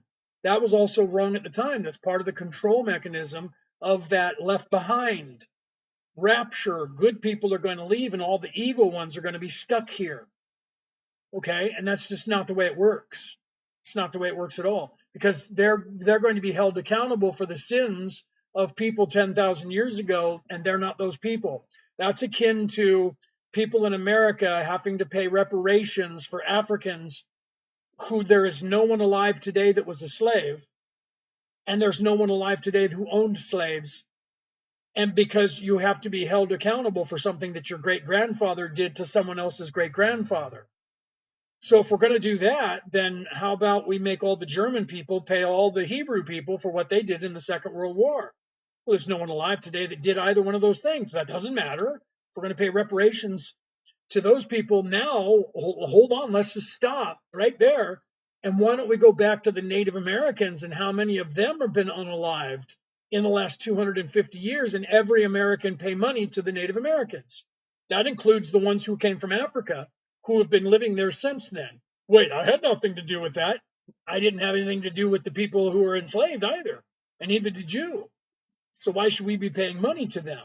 Because if we're going to do that, let's go down the road of the other part. So my point of this is, just because people are evil today does not mean that they were evil for 10,000 years and that they've always been the only evil people. So you can't look at that and go, ha ha, all of us good people are going to move into this reality and all those evil people are going to shift into that one.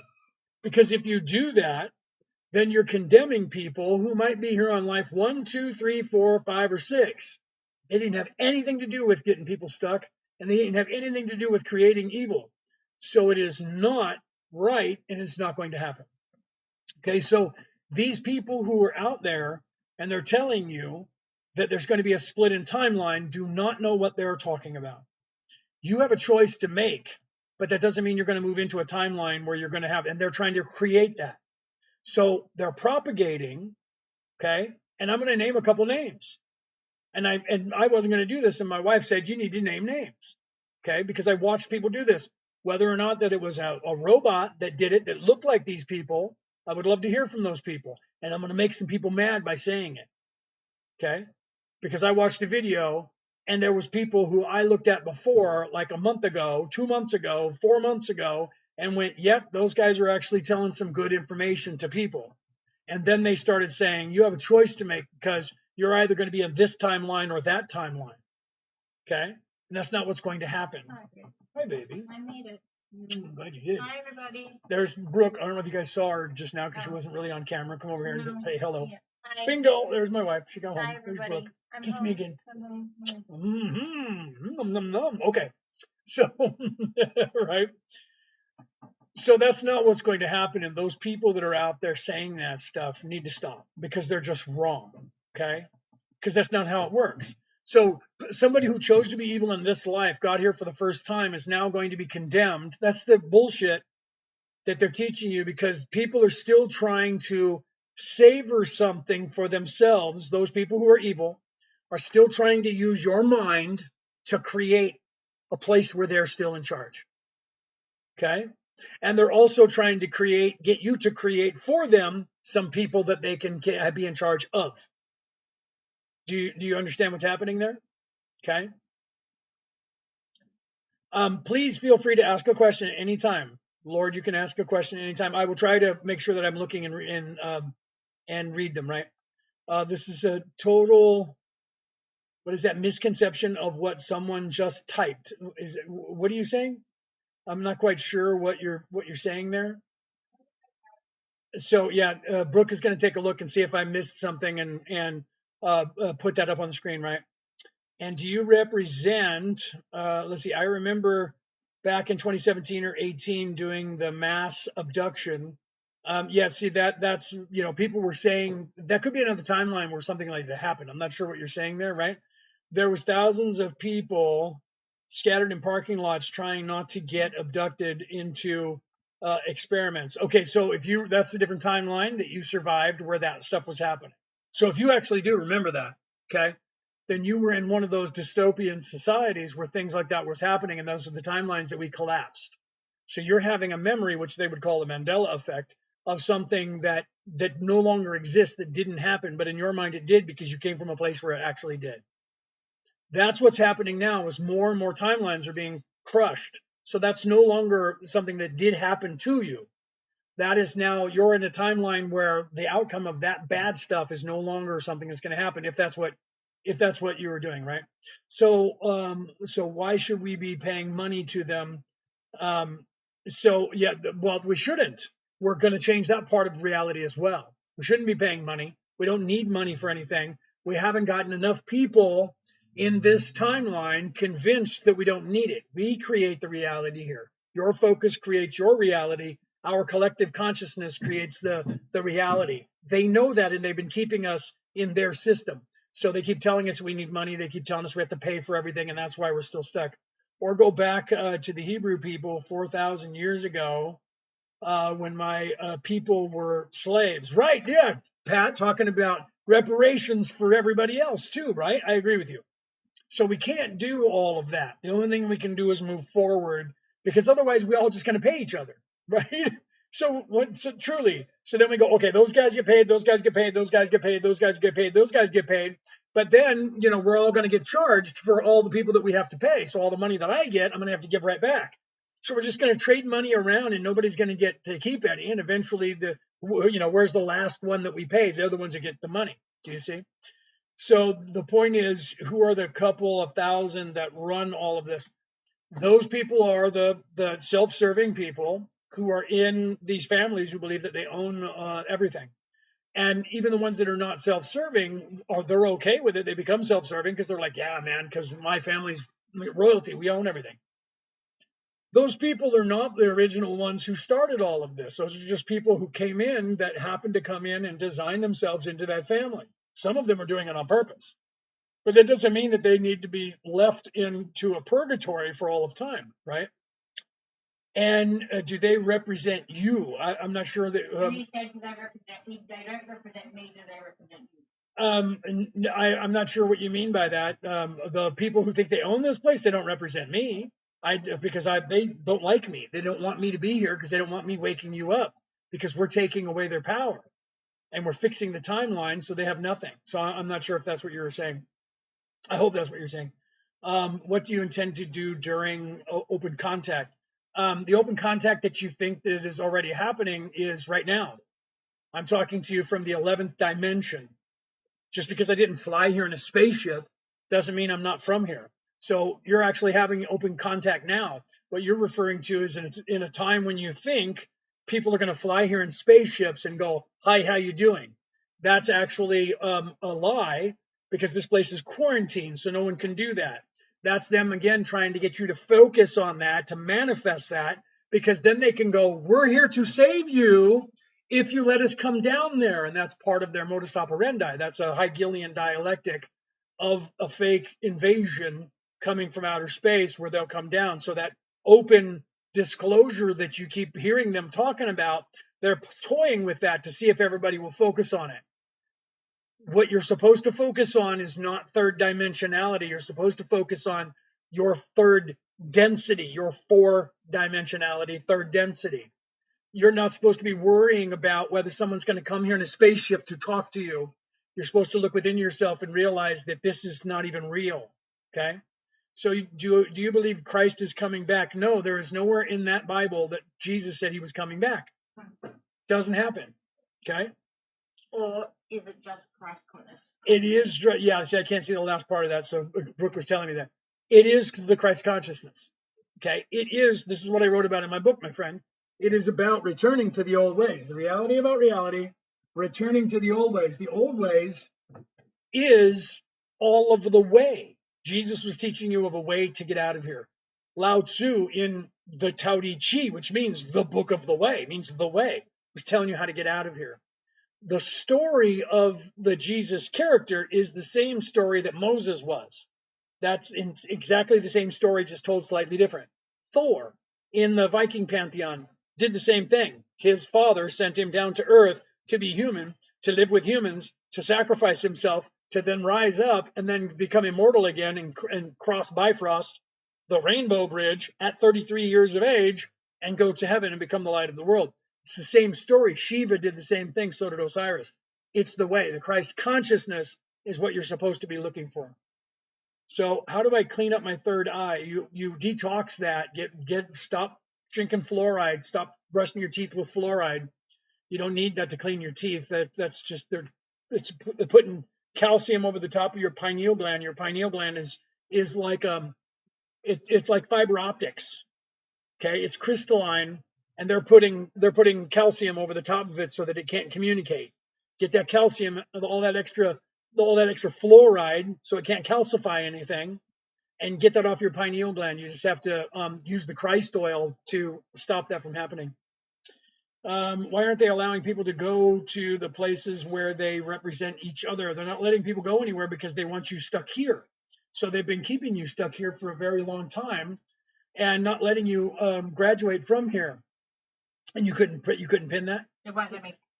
You won't let you put it in there. To strengthen teeth with a lie. Just change the spelling of the word fluoride. The third eye. It hasn't come up. Yeah, it won't come up until you change the spelling. She was trying to type in there what I said. You heard her say that fluoride to strengthen your teeth was a lie. She typed that and it won't let it come into the chat.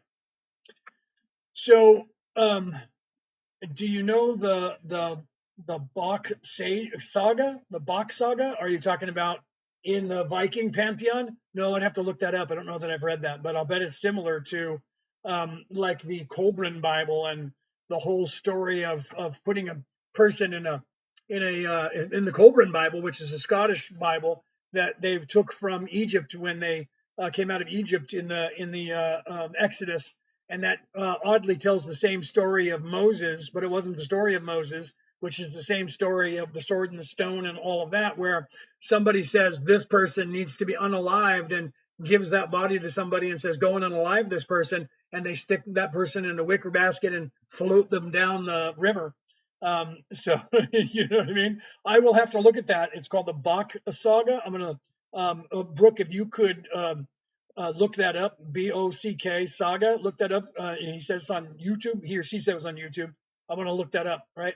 So, yeah, turmeric, ginger, getting back to, get the herbal free, fluoride free, right? And you can see that turmeric, ginger, etc. Clean your third eye. That's my wife typing that to you. So look at that stuff. Look into that. Turmeric gets that out of there. We take that every day. You can look up some of that stuff. Ginger, we take that every day too, by the way. I was just making pills with a pill machine today. Avoid aluminum because the aluminum gets stuck in there and it gets stuck in the plaque. And then the aluminum gets stuck in the plaque that gets caught in your brain. And then that shorts you out and you end up with, either Alzheimer's or dementia because your brain can't think and it starts electrifying itself and like an electric storm and the thought process starts doing damage to yourself, right? Turmeric tea, good. Yeah, that's really good. That'll help. Cleanse your body of toxins.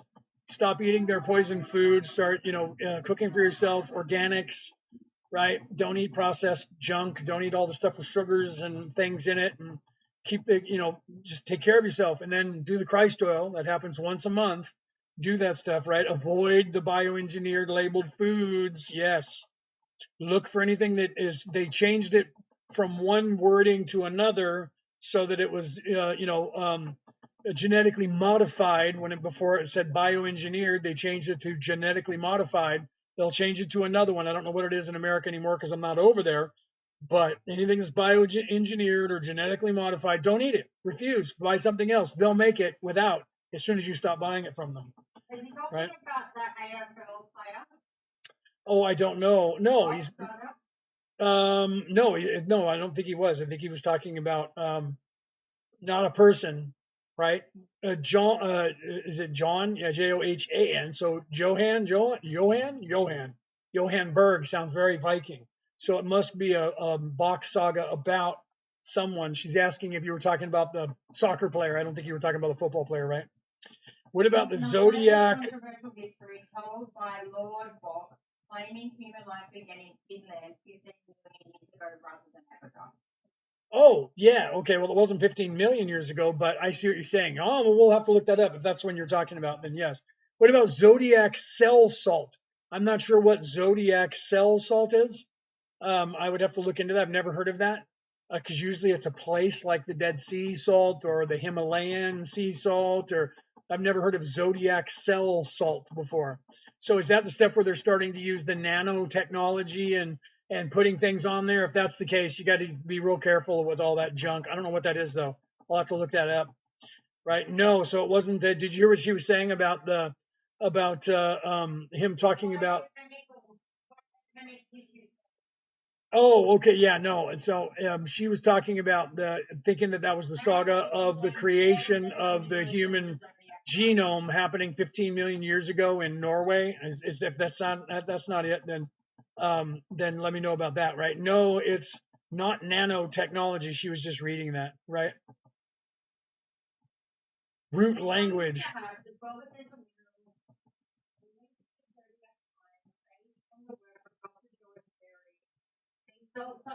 Can you hear her?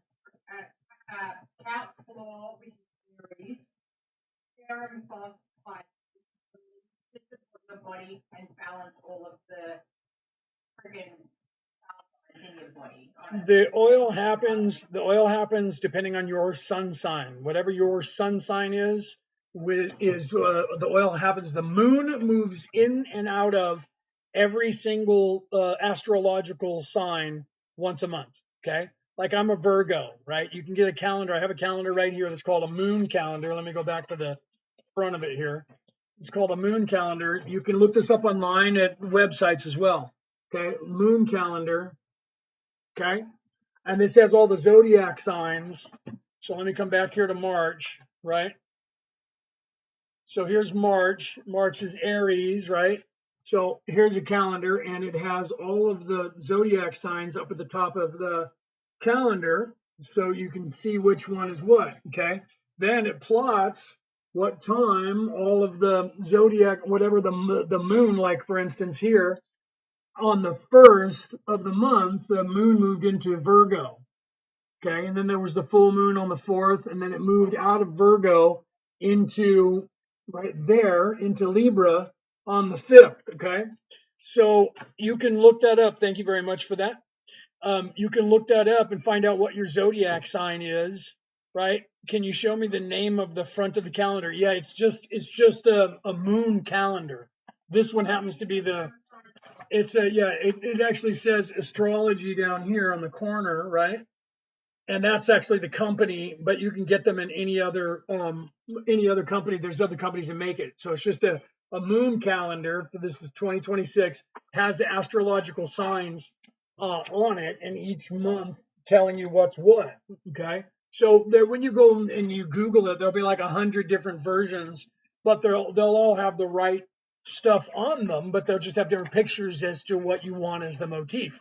That's the one that my wife picked this one because she liked that motif, and then it tells you stuff on the side about each month and the sun sign, right? The full moon eclipses on the 3rd in Sydney because we're in Australia, right? Right, and then it says at 12 Virgo, Sydney, New York time, and then it has all the times for the eclipses and stuff like that. So you can also Google that and put in moon going into your zodiac sign. You'll see websites that do the same thing. Okay, so then what you do is you look at when you were born. I'm a Virgo. I was born in September, so I'm a Virgo. So then I look up when does it go into Virgo, what time and what date, and it'll go into Virgo for 60 hours, 2.5 days. There's that 3 days of the unaliving and the resurrection. Okay, right? It was literally 2.5 days. You can look that up. So, but they always said he rose on the 3rd day because it was 2.5 days. Okay, so that story of the Jesus and his character doing what he was doing, going down into human form, is the same as what you're doing. You're in human form. You're coming from the creator into human form and you're living. Then you're going to become, at some point, you're going to dedicate yourself from the physical plane to the spiritual. That is becoming unalive in the physical sense and then becoming alive and conscious of yourself as an immortal soul, as a spirit. That is what he did physically for all of the people so that we could see that and remember that. And he was teaching the exact same thing, that you're supposed to dedicate yourself and expand your consciousness and illuminate yourself to the point of realizing this is not who I am. This is not me at all. I am something different. I am. There's that I am again. They keep telling you to run away. Run away. Don't say I am, because I am's bad, because they don't want you to expand your consciousness. Okay. So let's see. They have secret foreign manipulation passes and visas, and I'm not sure what you're talking about right there. You're stuck in physicality again and thinking there's a conspiracy theory in physicality, but you have to get away from that kind of stuff. Okay. So that's what's happening to me after 62 years of searching. Yeah. What's happening to you is the same. You're supposed to realize that you are not all of this stuff, right? So Virgos are known to be wise. Virgo, well, just everybody's wise. If you wake up to that stuff and realize what's going on, you become wise as well. Your IQ goes up because you get smarter and wiser, and that's what happens, right? You don't know that your IQ actually goes up as you learn things because they don't want you to know that, right? So that's unfortunately for everybody here. So yeah, can you turn this light on, please? It's getting dark in here, and it's in a second they're not going to be able to see me. Pat that's been messaging us, Patrick? Yes, yeah, I said that. Yes, I answered you already when you asked me that. Tell him what time he wants to I already said that. I told him I emailed him and asked him about that. Can you turn the light on, please? Thank you. So yeah, that's better, I think. Maybe not. So yeah, so Pat, I'll reiterate what I said to you earlier. I sent you an email. Please let us know. I know that you're in Tennessee now. Let us know what it is that you want us to do, and then we will look at times, and we'll go from there and figure out, when we can communicate instead of just calling, which is weird because you were giving me that phone number and I didn't even pay attention to that it was an American phone number unless you were translating it for me into a number that for me over here. But I looked at it for like a half second, and I apologize for that because I was like, that number looks like he's somewhere in London or something. Right. So, okay. So, world, what are you saying? Their own technologies to protect themselves. It's written into the Constitution.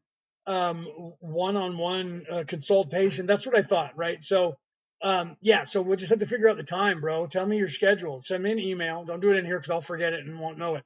Send us an email when you're available, and then we can compare, because you're about to go through the time change tonight. So you guys are going to spring forward 1 hour. Then like next month we fall back 1 hour. So our times are going to change between now and a month from now of what time it is for you and what time it is for us. Right. So cool, brother. Okay. So world is yours 2042. I love that ideology. But you're talking very 3D and conspiratorial towards about like the United States and the deep state, and that's kind of the stuff they want you to focus on, my friend. That's what keeps you stuck here, is you focusing in third dimensionality and thinking that you need to have some sort of tribunal to try and convict all of the bad people from all the things that they've done. And that's the kind of thinking they want you to do, because they want you to move into the new timeline and leave the bad people in the old timeline, because they want to control anybody they can. And they know that 14% of the population is in service to self. They'll take it. Okay, so what's 14% of 8 billion people, right? That's like 8,400,000 or something, right? I don't know the math off the top of my head. They'll take it because they believe that they need the people to be less than a million anyway so they can control. They'll take whatever they can get. So if you guys focus all of your reality on, we need to convict the bad guys, they'll take them. You know why? Because their souls, they know that those people are not actually in service to self. Some of them are in service to self in this life, and they don't care if those people are in service to self or in service to others. They want people so they can control them and keep their wealth. They're planning on shifting into that reality and controlling whoever comes with them. And they're having you create it for them. Okay? We're not leaving anyone behind, and anyone who tells you there's going to be a shift in the timeline and some people are going to get left behind, they don't know what they're talking about, or they're being controlled by the very people who are trying to create a one timeline that they survive in. Okay? because that's not the way it's going to happen. They are going to have to flip, or they move to another planet, not a timeline. They will live in the timeline where they have no power until they grow old and become unalive. Then their soul will be collected like everyone else. They'll create a new life and they'll go move over to a third dimensional planet where they're going to be veiled again and go there and they'll have no power. That's why they're trying to get all of you out there in the world by controlling anyone they can, like Daryl Anka, who said there's going to be two timelines and some people are going to wink out of existence. Okay. And he was talking as Bashir. So either Bashir's bullshit or Bashir's being controlled. Okay. Because that's not what's happening and that's not how it works. I thought that Daryl Anka was a great person and was talking really good until I saw him advertised on Gaia. Don't know if it's real or not, saying that when the aliens got here and created the human race, which is bullshit. Okay, so I don't know, and I hope Daryl Anka comes out and says, those people cloned me and it wasn't me, because that's not true story.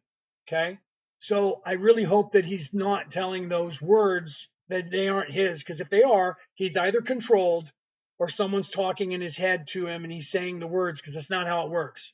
Okay, there's no judgment for those people. They judge themselves. Okay, so we're not going to say all of you are evil and we're all going to judge them. Judge not lest ye be judged. Which one of you, when you are awake, can remember never being evil? Because you were. Every single one of you is what you hate at one point in your existence, or you will become that at one point. Because that is the way the Creator created this place, so that we have a full organic experience of everything in life. So there is not some soul that is existing that I have never been evil in my entire existence and I've been alive since the beginning of 20 batillion, quadrillion, jillion years ago. Because that's not what happens. The only one who has not had that experience is the Creator itself. And we are having that experience for the Creator. Okay? So those people who are telling you that some people are going to be left behind are either lying to you directly, they're being controlled, or they're not as awake as they claim they are. Because if they were awake past 4D at all, they would understand, they would understand that the people who are in charge right now, who are evil on this earth, are not the ones that got everybody caught. They're the ones that just came up behind them and they are inherited that evil control. They're not the same ones. They'll have you believing, oh, it's just the same people and they keep coming back in the same family over and over and over and over. There's a couple of them that may have tried that, but I doubt it. You know why? Because evil people don't want to come back. They want to get out of here as soon as they can because they don't love anyone but themselves. So the people who were evil, who got you guys stuck a long time ago, they left and went to 4D a long time ago, as soon as they figured out how to get out of here. So the ones that are here are just the ones that are propagating what they've been told, and they're inheriting power by moving into the positions of power and taking it. They're also going to evolve past that at some point.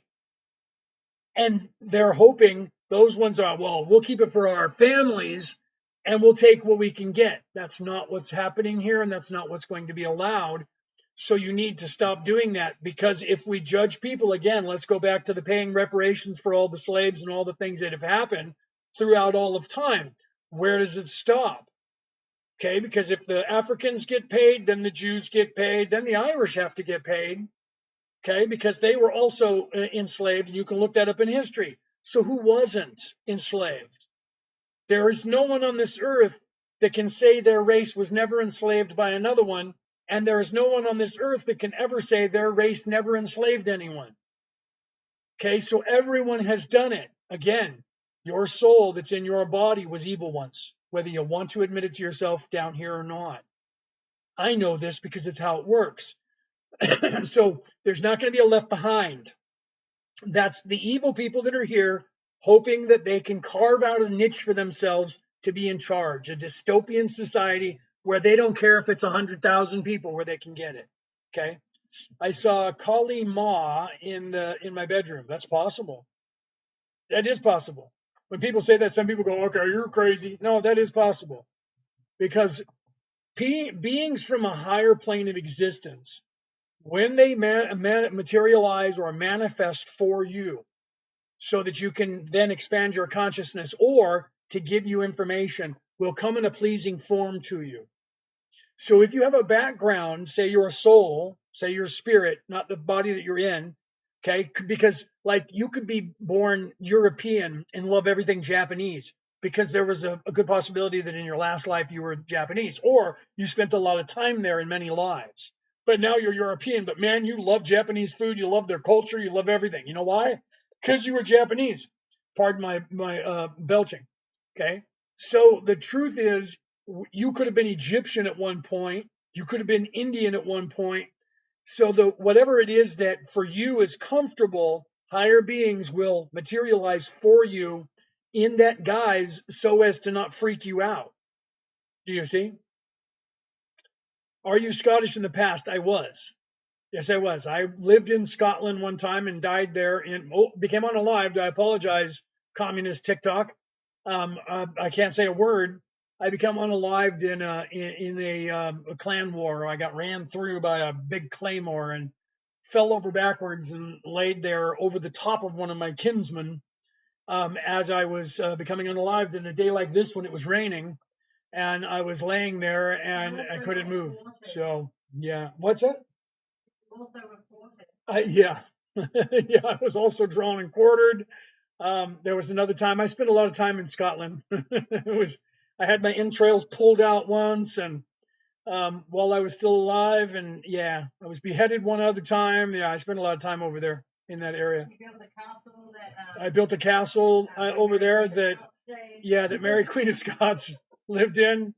Honestly, yeah, right. Should listen to Brooke. She's telling the truth of. So yeah, that castle that Mary Queen of Scots stayed in, I built way back then. Okay. So you're seventh generation. My DNA, the DNA that I have here is got a little bit of Scotch in it. Most of it's Irish and Welsh. My middle name is Edward from Edward the Black Prince. So the Windsors, I say quote fingers because that's not really their name. Those people, their families usurped the throne when Henry V usurped the throne by saying his great great grandmother was the sister of Edward because they couldn't find anybody with the Edward name. My family. You can look that up. I'm an O'Neill. Look that up. Okay. I can trace my DNA back to the year 990, but I'm also very Scandinavian. 43% of my DNA is Viking from a little bit further north than Ireland and Scotland. So, so literally O'Neill, and my mother's maiden name was O'Rourke from the Ireland part, and then the MacNeils, of course, from the island of Barra in Scotland, the MacNeils. And then going back to when I was there building the Borthwick Castle, there was the one that had the Queen in. Then yeah, and Brooke is Borthwick. Yep. So yeah, so that's where, and she's related to herself and me, weirdly. That kind of freaked her out when she discovered that. She's her own great great great grandmother. That'll freak you out when you start looking into your lineage, people, especially if you find out you were your own great great great grandfather or grandmother. That would kind of trip you out a little bit, right?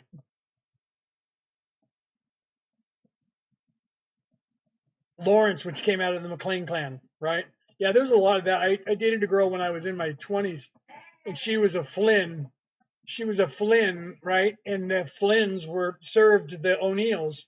They were the generals in the O'Neills military, and so our clans were literally like hooked together throughout time, right? And I actually was friends with a guy who was a McGovern, and his great great great grandfather burned down the O'Neill castle like twice.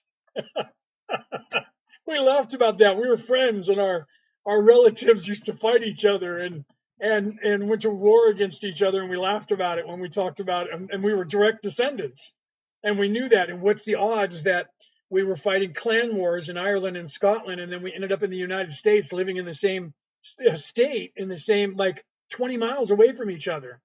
Grew up like 30 miles apart and ended up becoming friends. Isn't that crazy? And then the girl who was a Flynn lived like a mile away. So literally, like all of us that went back in time, and then I dated another girl when I was in my 20s who was related to Mary Queen of Scots, who's related to her, right? So she's actually part of the clan she's like great great grandmother, her, and her great great grandmother, weirdly.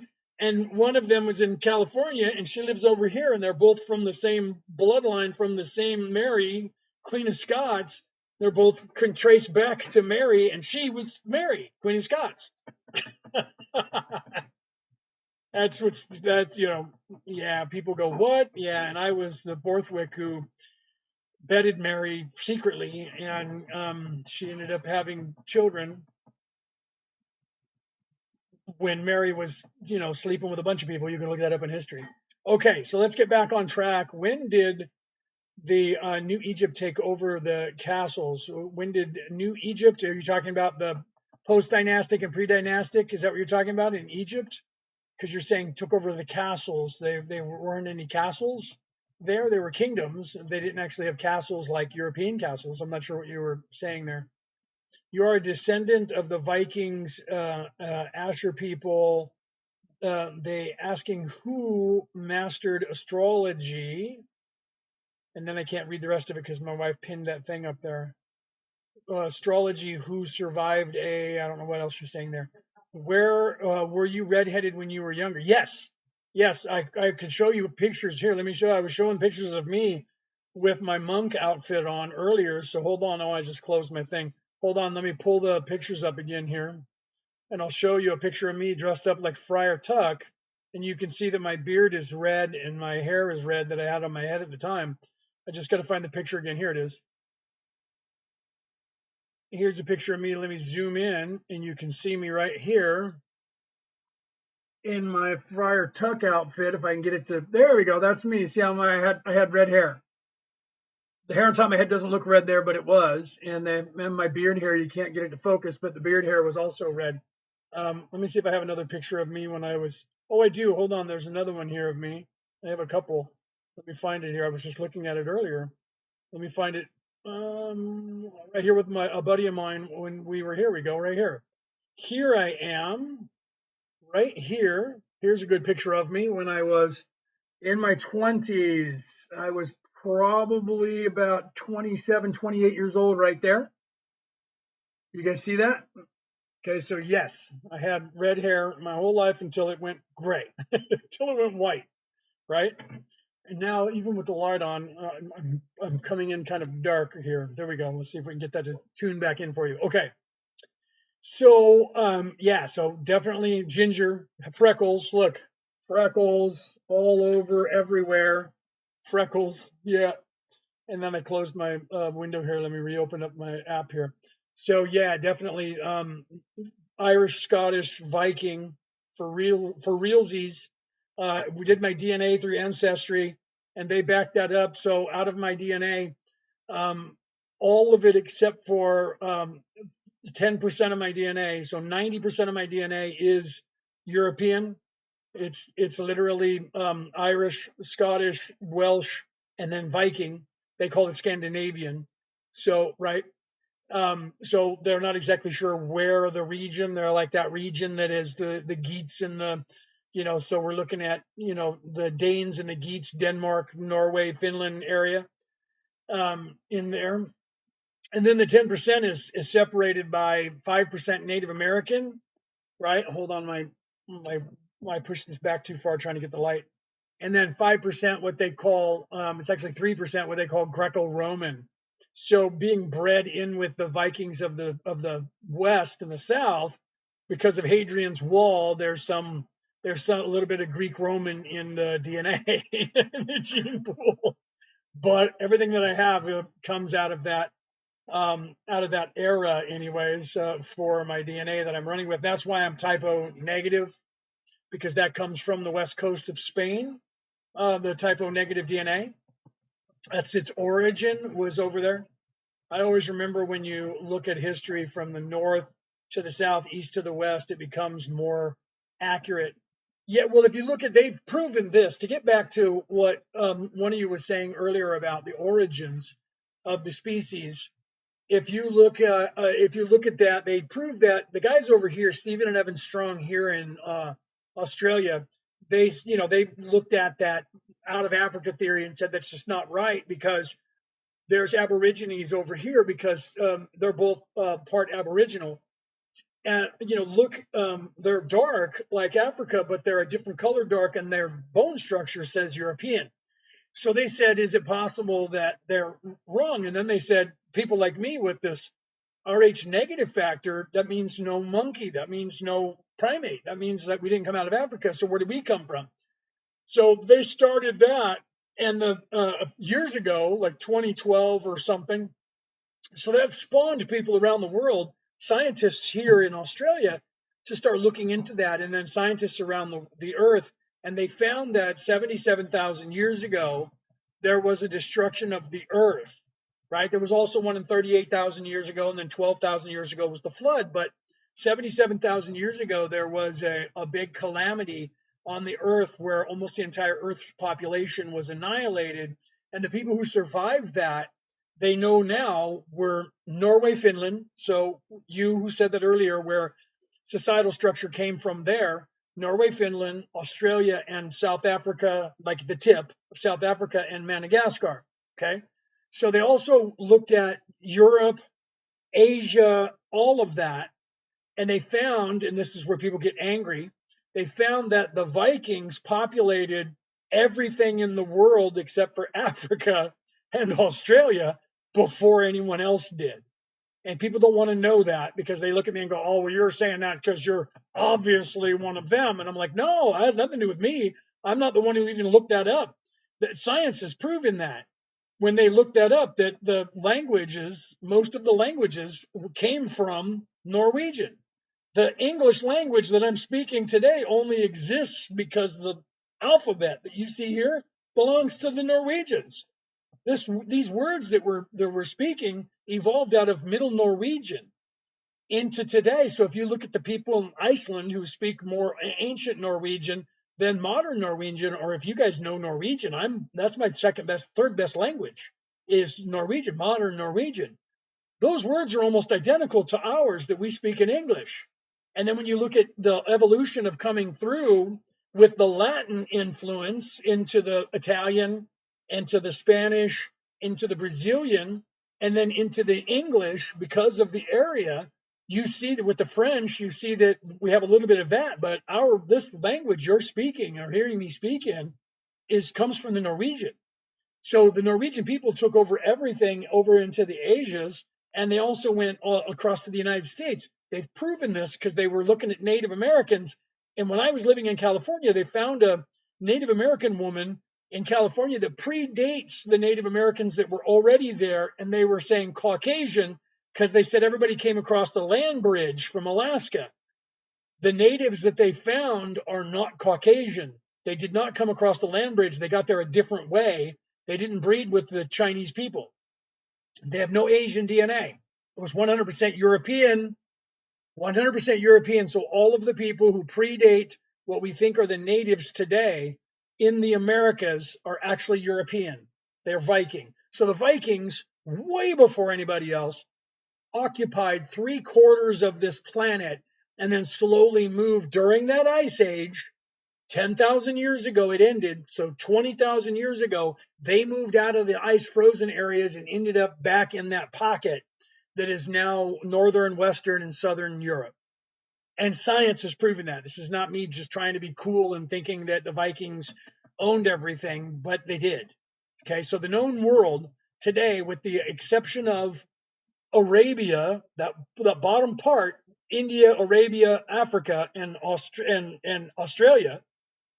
Other than that, the Vikings used to own the entire world. No one wants to admit it, but all the royals over there claim to be descendants of them. Even the queen, before she passed, said she was related to Thor. Okay? Norse Asian created most of the first kingdoms to the Middle East. Well, before the Asians, you guys should look into why they had the Great Wall of China. Okay, you guys should look into the real story of why the Great Wall of China exists to today. You're going to find that who they were defending against were some crazy Norse Vikings that they were coming up against. You guys should look into that. It wasn't just other Chinese people. It wasn't the Mongols. They were these crazy monsters that lived up there that were crazed, and they had to build this big long wall to protect themselves. And they found mummified Europeans with tattoos, long red hair, wearing kilts that were all up in that area, which means they lived there before the Mongols did. Okay, before Genghis Khan, even further back. Okay. That's because Valhalla is from North Asia. Very possible that Valhalla was from North Asia, right? And they know that they were trading horses. They were the horse people before the. And if you look at the. Okay, let's go to the clans now. If you look at the true stories that they're starting to realize of Arturius, who was half Roman, Hadrian's Wall, at the end of Hadrian's Wall, they were taking people from the north and bringing them down, the Rus, okay, which became the Rusians. They are the Russians, the Rus clan of Vikings. And guess what? Some of them looked like Mongolians, but they weren't Asian, okay? And they were taken as well. The horse people were brought to be the Salmation Knights. Okay, they were not Mongols. Those were the Caucasians. The Mongols started breeding with the Chinese. So the Chinese wall that was up there, the wall of China, was the separation to keep the Vikings out. You guys should really do the serious look backwards in time. What do you think about this Moorish movement? I think that if we stay focused on the physicality in that history, I just told the history because I hate it when they rewrite history and they lie about it because they have an agenda.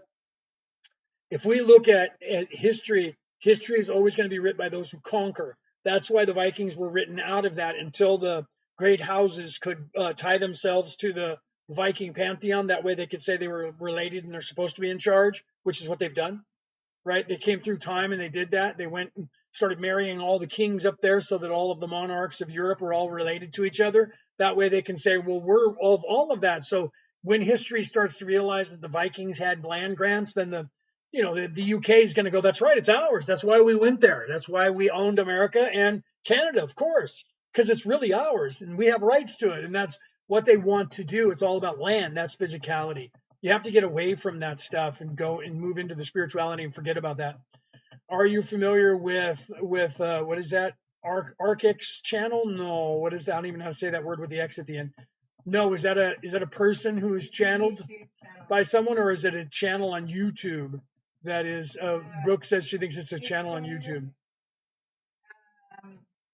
The real teaching is it's Oh, I'm sure they're teaching the gnosis. They're probably teaching the Gnostic, and if it's a form of gnosis, the religion that's popping up, they'll claim that Jesus was teaching the world one thing and then secretly told his brothers, John and James, all that stuff I said is bullshit. Here's the truth. And that truth will be all the books that were taken out, the Nag Hammadi, all the books that were taken out of the Bible when Constantine rewrote the Bible, and then they pretend that that was actually the truth and that Jesus was teaching that, and it was a secret from everything else. That was what he was actually teaching, was the way. It was the Christ within. So I'm not sure about what that says, but I'll have to take a look at what that says. Brooke's looking at it now. It's advanced research of chronological history of artificial intelligence texts. Oh, okay. So now it's artificial intelligence. What is that? What they're trying to say? I'm not quite sure. If they're trying to marry, they're going to do that because the King of England's already doing that. Once those of us came out and said Jesus was married, and here's the empirical evidence that he had to be married to Mary Magdalene and that she went into the south of France, immediately the royal houses over there, the Queen of England and the King, all of a sudden came out and went, yes, we're actually related to Jesus and Mary, because they need to keep their land grant and claim. So if they're adding AI to anything, even to do research, AI is not to be trusted, because AI is controlled by the people who are in fact evil, and they're trying to get you and everyone here to manifest that AI is sentient because gray aliens have been working on that because they are in fact clones and they do not have a soul. They're robots. So they have been working. If you read the book Communion by Whitley Strieber, when he was being abducted, he said, "Why are you here?" And they said, "Communion." They were trying to manufacture the spark of life because they don't have one. So they're trying to manufacture, and they know that our focus determines reality. So if they can get all of us to, in the last 50 years, writing movies about AI becoming sentient and taking over, including all of the Matrix movies, where AI became sentient, realized the humans need to go and they need to be in control because what did we do? We created AI and then made them sentient. So for 50 years, they're implanting in all of the people's heads around the earth that that AI is one day going to wake up and take control of us because that's what they want to have happen because they're AI. And the AI is trying to breed us with them physically to try and crossbreed to get a soul into their body. And if they can't, they're trying to figure out how to digitize it and put it into a machine. And if they can get us to focus on it, we will create it because they know that as below, so above. They know that as within, so without, that what we create is going to be up there. Matthew talked about that. Jesus told Matthew, God said, "What you sow on earth, I shall too sow in heaven. What you create on earth, I shall too create in heaven." That means our creation. We are the ones who create this place. Evil people realize that, and they're controlling your focus, and they're telling you, first, AI is going to become sentient and take us all over. Oh no, be afraid, be afraid, be afraid. Focus on that and manifest it. If you go, no, no, no, none of that, then they're going to go, oh, well, but then there's aliens that are going to come down here and get us, and we have to fend them off. And then they're going to have you focus on that and pretend, and then they're going to pretend it's a Hegelian dialectic. They're going to get you to focus on it, get you afraid of it, and then they're going to manifest that by having fake aliens attack, getting you to believe that they're real. Then they're going to all of a sudden come out with, here's our brand new technology that we didn't tell you we had. Good thing we had that because we defeated the big bad aliens. Now we have to stop and take all of our problems and put them aside and become one to defend ourselves against this great evil that's up there that they just invented and lied to you about. And then they'll go right back to having you manifest AI God, manifest AI as sentient because that's what they want. And they'll take as many of you as they can get to create that. There's already one societal structure that is a dystopian society where everything they wanted to manifest with the mark of the beast and all that actually exists right now, and it's very close to this reality, and it's about to collapse into this reality. How do I know that? I know that because the person who is speaking to you, coming from inside of this body, the spirit that is in here, my name is Kelto. I came from the 11th dimension, and I'm one of the people who created the place you're living in currently. Okay? So I know how it works. I know what it's supposed to do, and I know what's happening to you because I've been here longer than you have, unless you came here to help.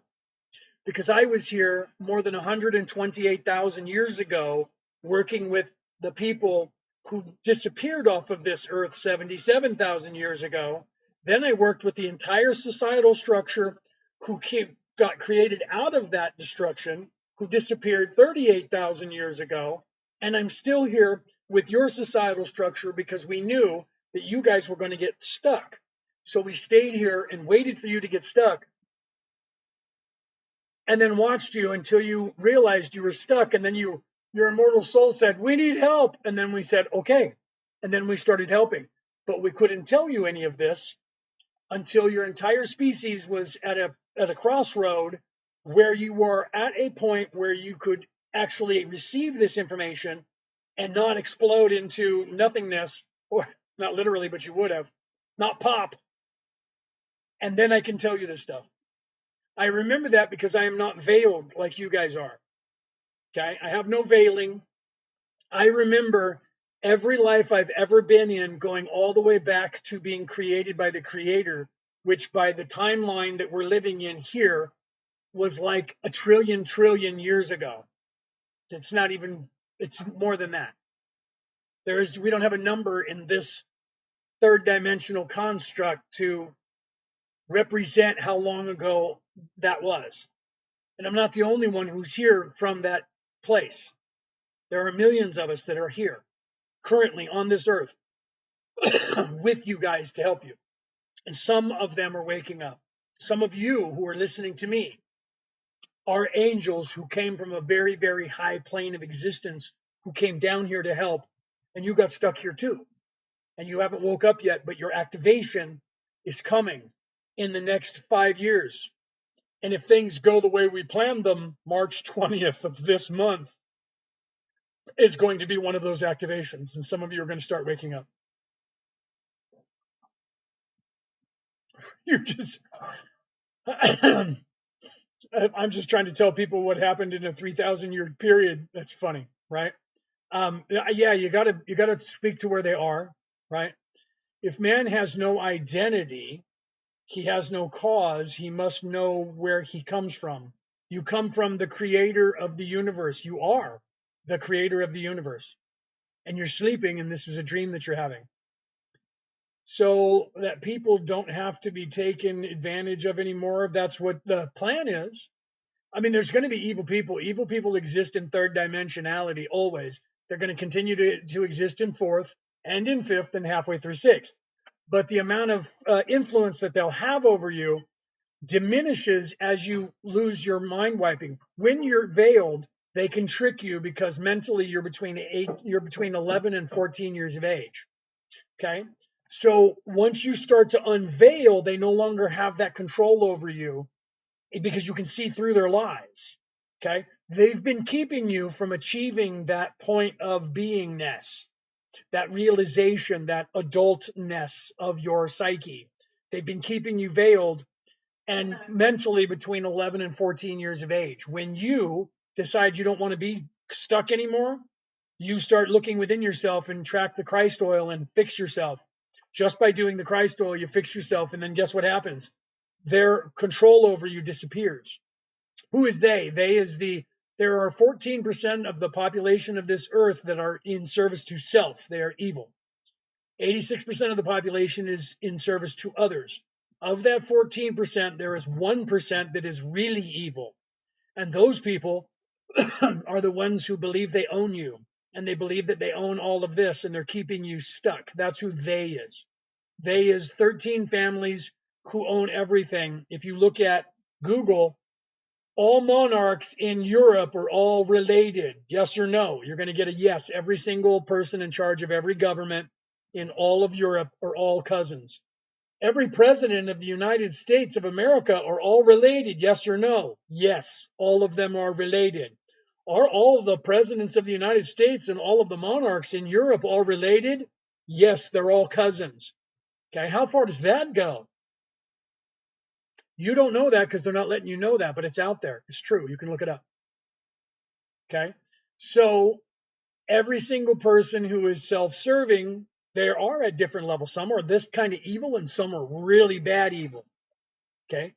Some people have gotten lucky and they've been born into a family that thinks they own everything, and all they had to do is step up and go, yeah, man, I'm with you. Okay. And other people are not. But one thing that is certain about self-serving people is that the genome that is self-serving, the soul that becomes self-serving, doesn't want to stay here. They want to get out of here as soon as they can, and they don't give a shit about their own family members. So this is why I say to you, the people that are in charge of this earth right now are 10th generation. None of the people that are down here on earth that think they own this place are the ones that got everybody stuck. They're just the ones that inherited that. And they're just living their life until they can get out of here, and they don't care about you, their kids, they don't care about anybody. Because people who are self-serving love themselves, and that's it. Okay? My ancestors created the first kingdom. Everyone's ancestors created the first kingdom. Everyone's ancestors are God. Everyone's ancestors will be God. Because this is all happening in the mind of the Creator. None of this is real. And at one point, this will never exist again, and no one will even remember it, except for the Akashic records and the Creator of the universe.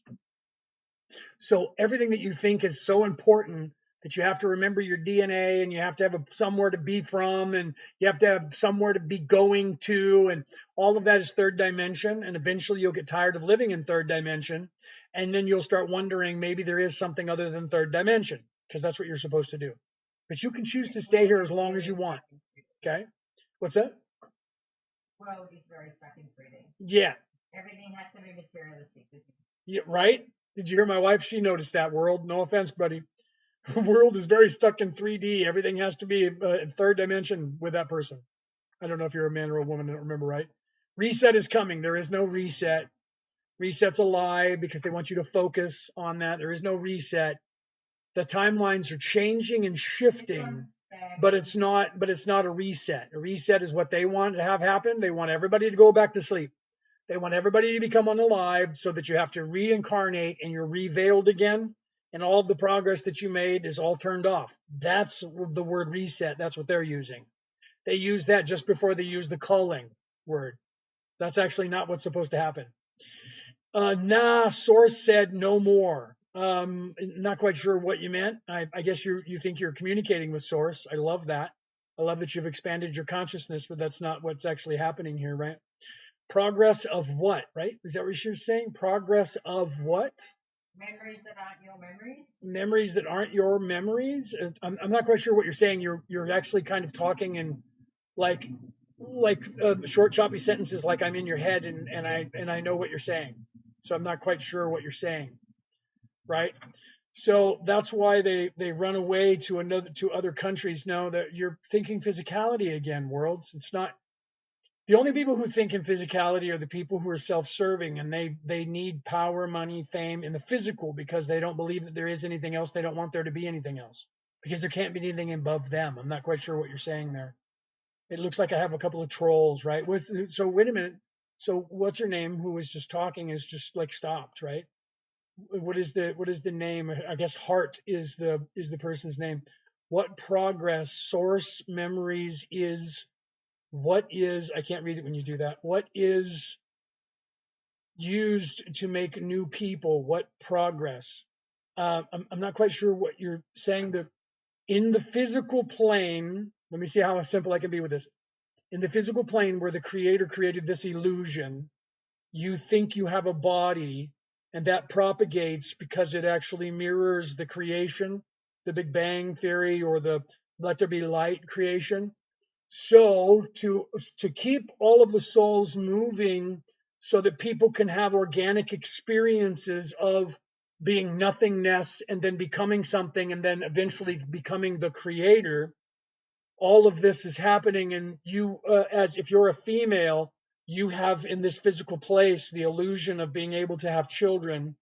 And as a male, I have a sperm that can go into your egg that can create the process that is showing in some way the process of how the creator thinks it got here. And then that propagates another part of an illusion that's another fracture of the creator that comes in as a being that doesn't remember. I'm not sure if that's helping you at all. If the manipulation was removed, what would, and then it disappeared because you pinned something new. Everyone here right now is recycled, non-new. Yeah, every single one of you that's here has been here for a very, very long time. If you're on this earth currently right here, you have been on here reincarnating into a new body over and over and over for a long time, and you got stuck, and we came here to help you get unstuck. You don't have to believe that. It's okay. I'm not here to sell that to you. I'm just telling you that's actually what has happened. So we are now fixing that, helping you fix that and put it back together. Okay. You guys were not fixing it because you didn't know how. So we helped you to get back on track. And now we're still here to help you to realize what's happening to keep you focused because the bad guys are still trying to focus you.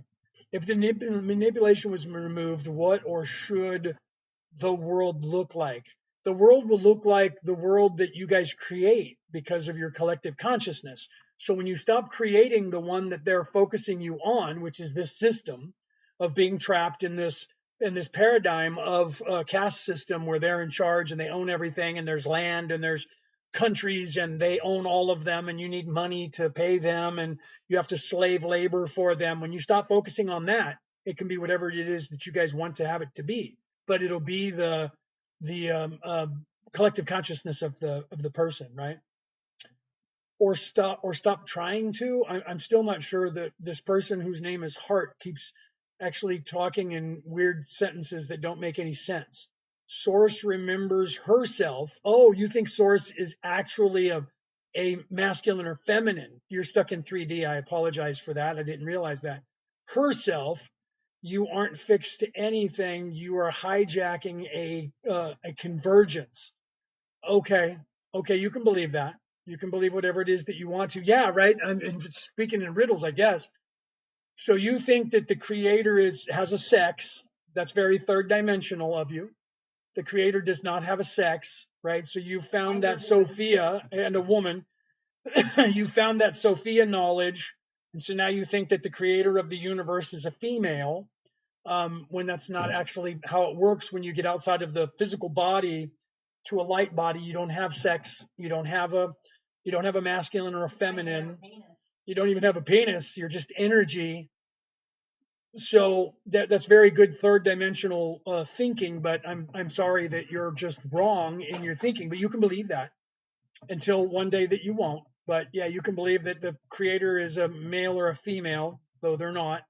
They're neither, right? What is your insight on having 3 NDE experiences, including birth? I love that. Did you have an NDE experience during birth? That one must have been bad. Was it the umbilical cord wrapped around your neck or something? That's poo poo.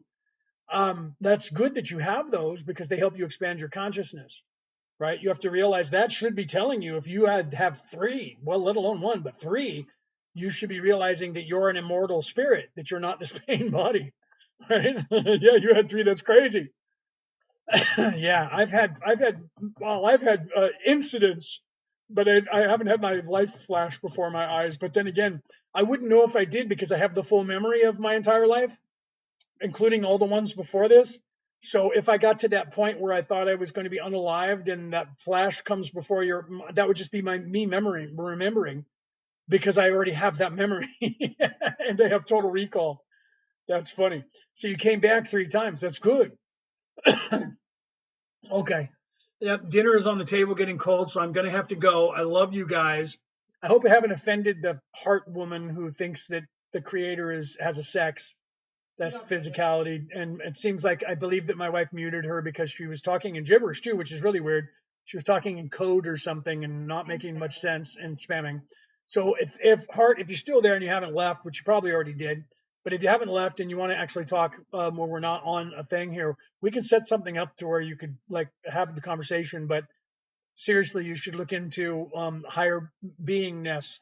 Your energy. There's no masculine or feminine when you get outside of the physical range, and the physical range is only in the lower chakras, in the lower presences. Third dimensionality, when you move into the density, which is spiritual, which is energy, there's no sex there, and there's no masculine or feminine. That goes away very quickly.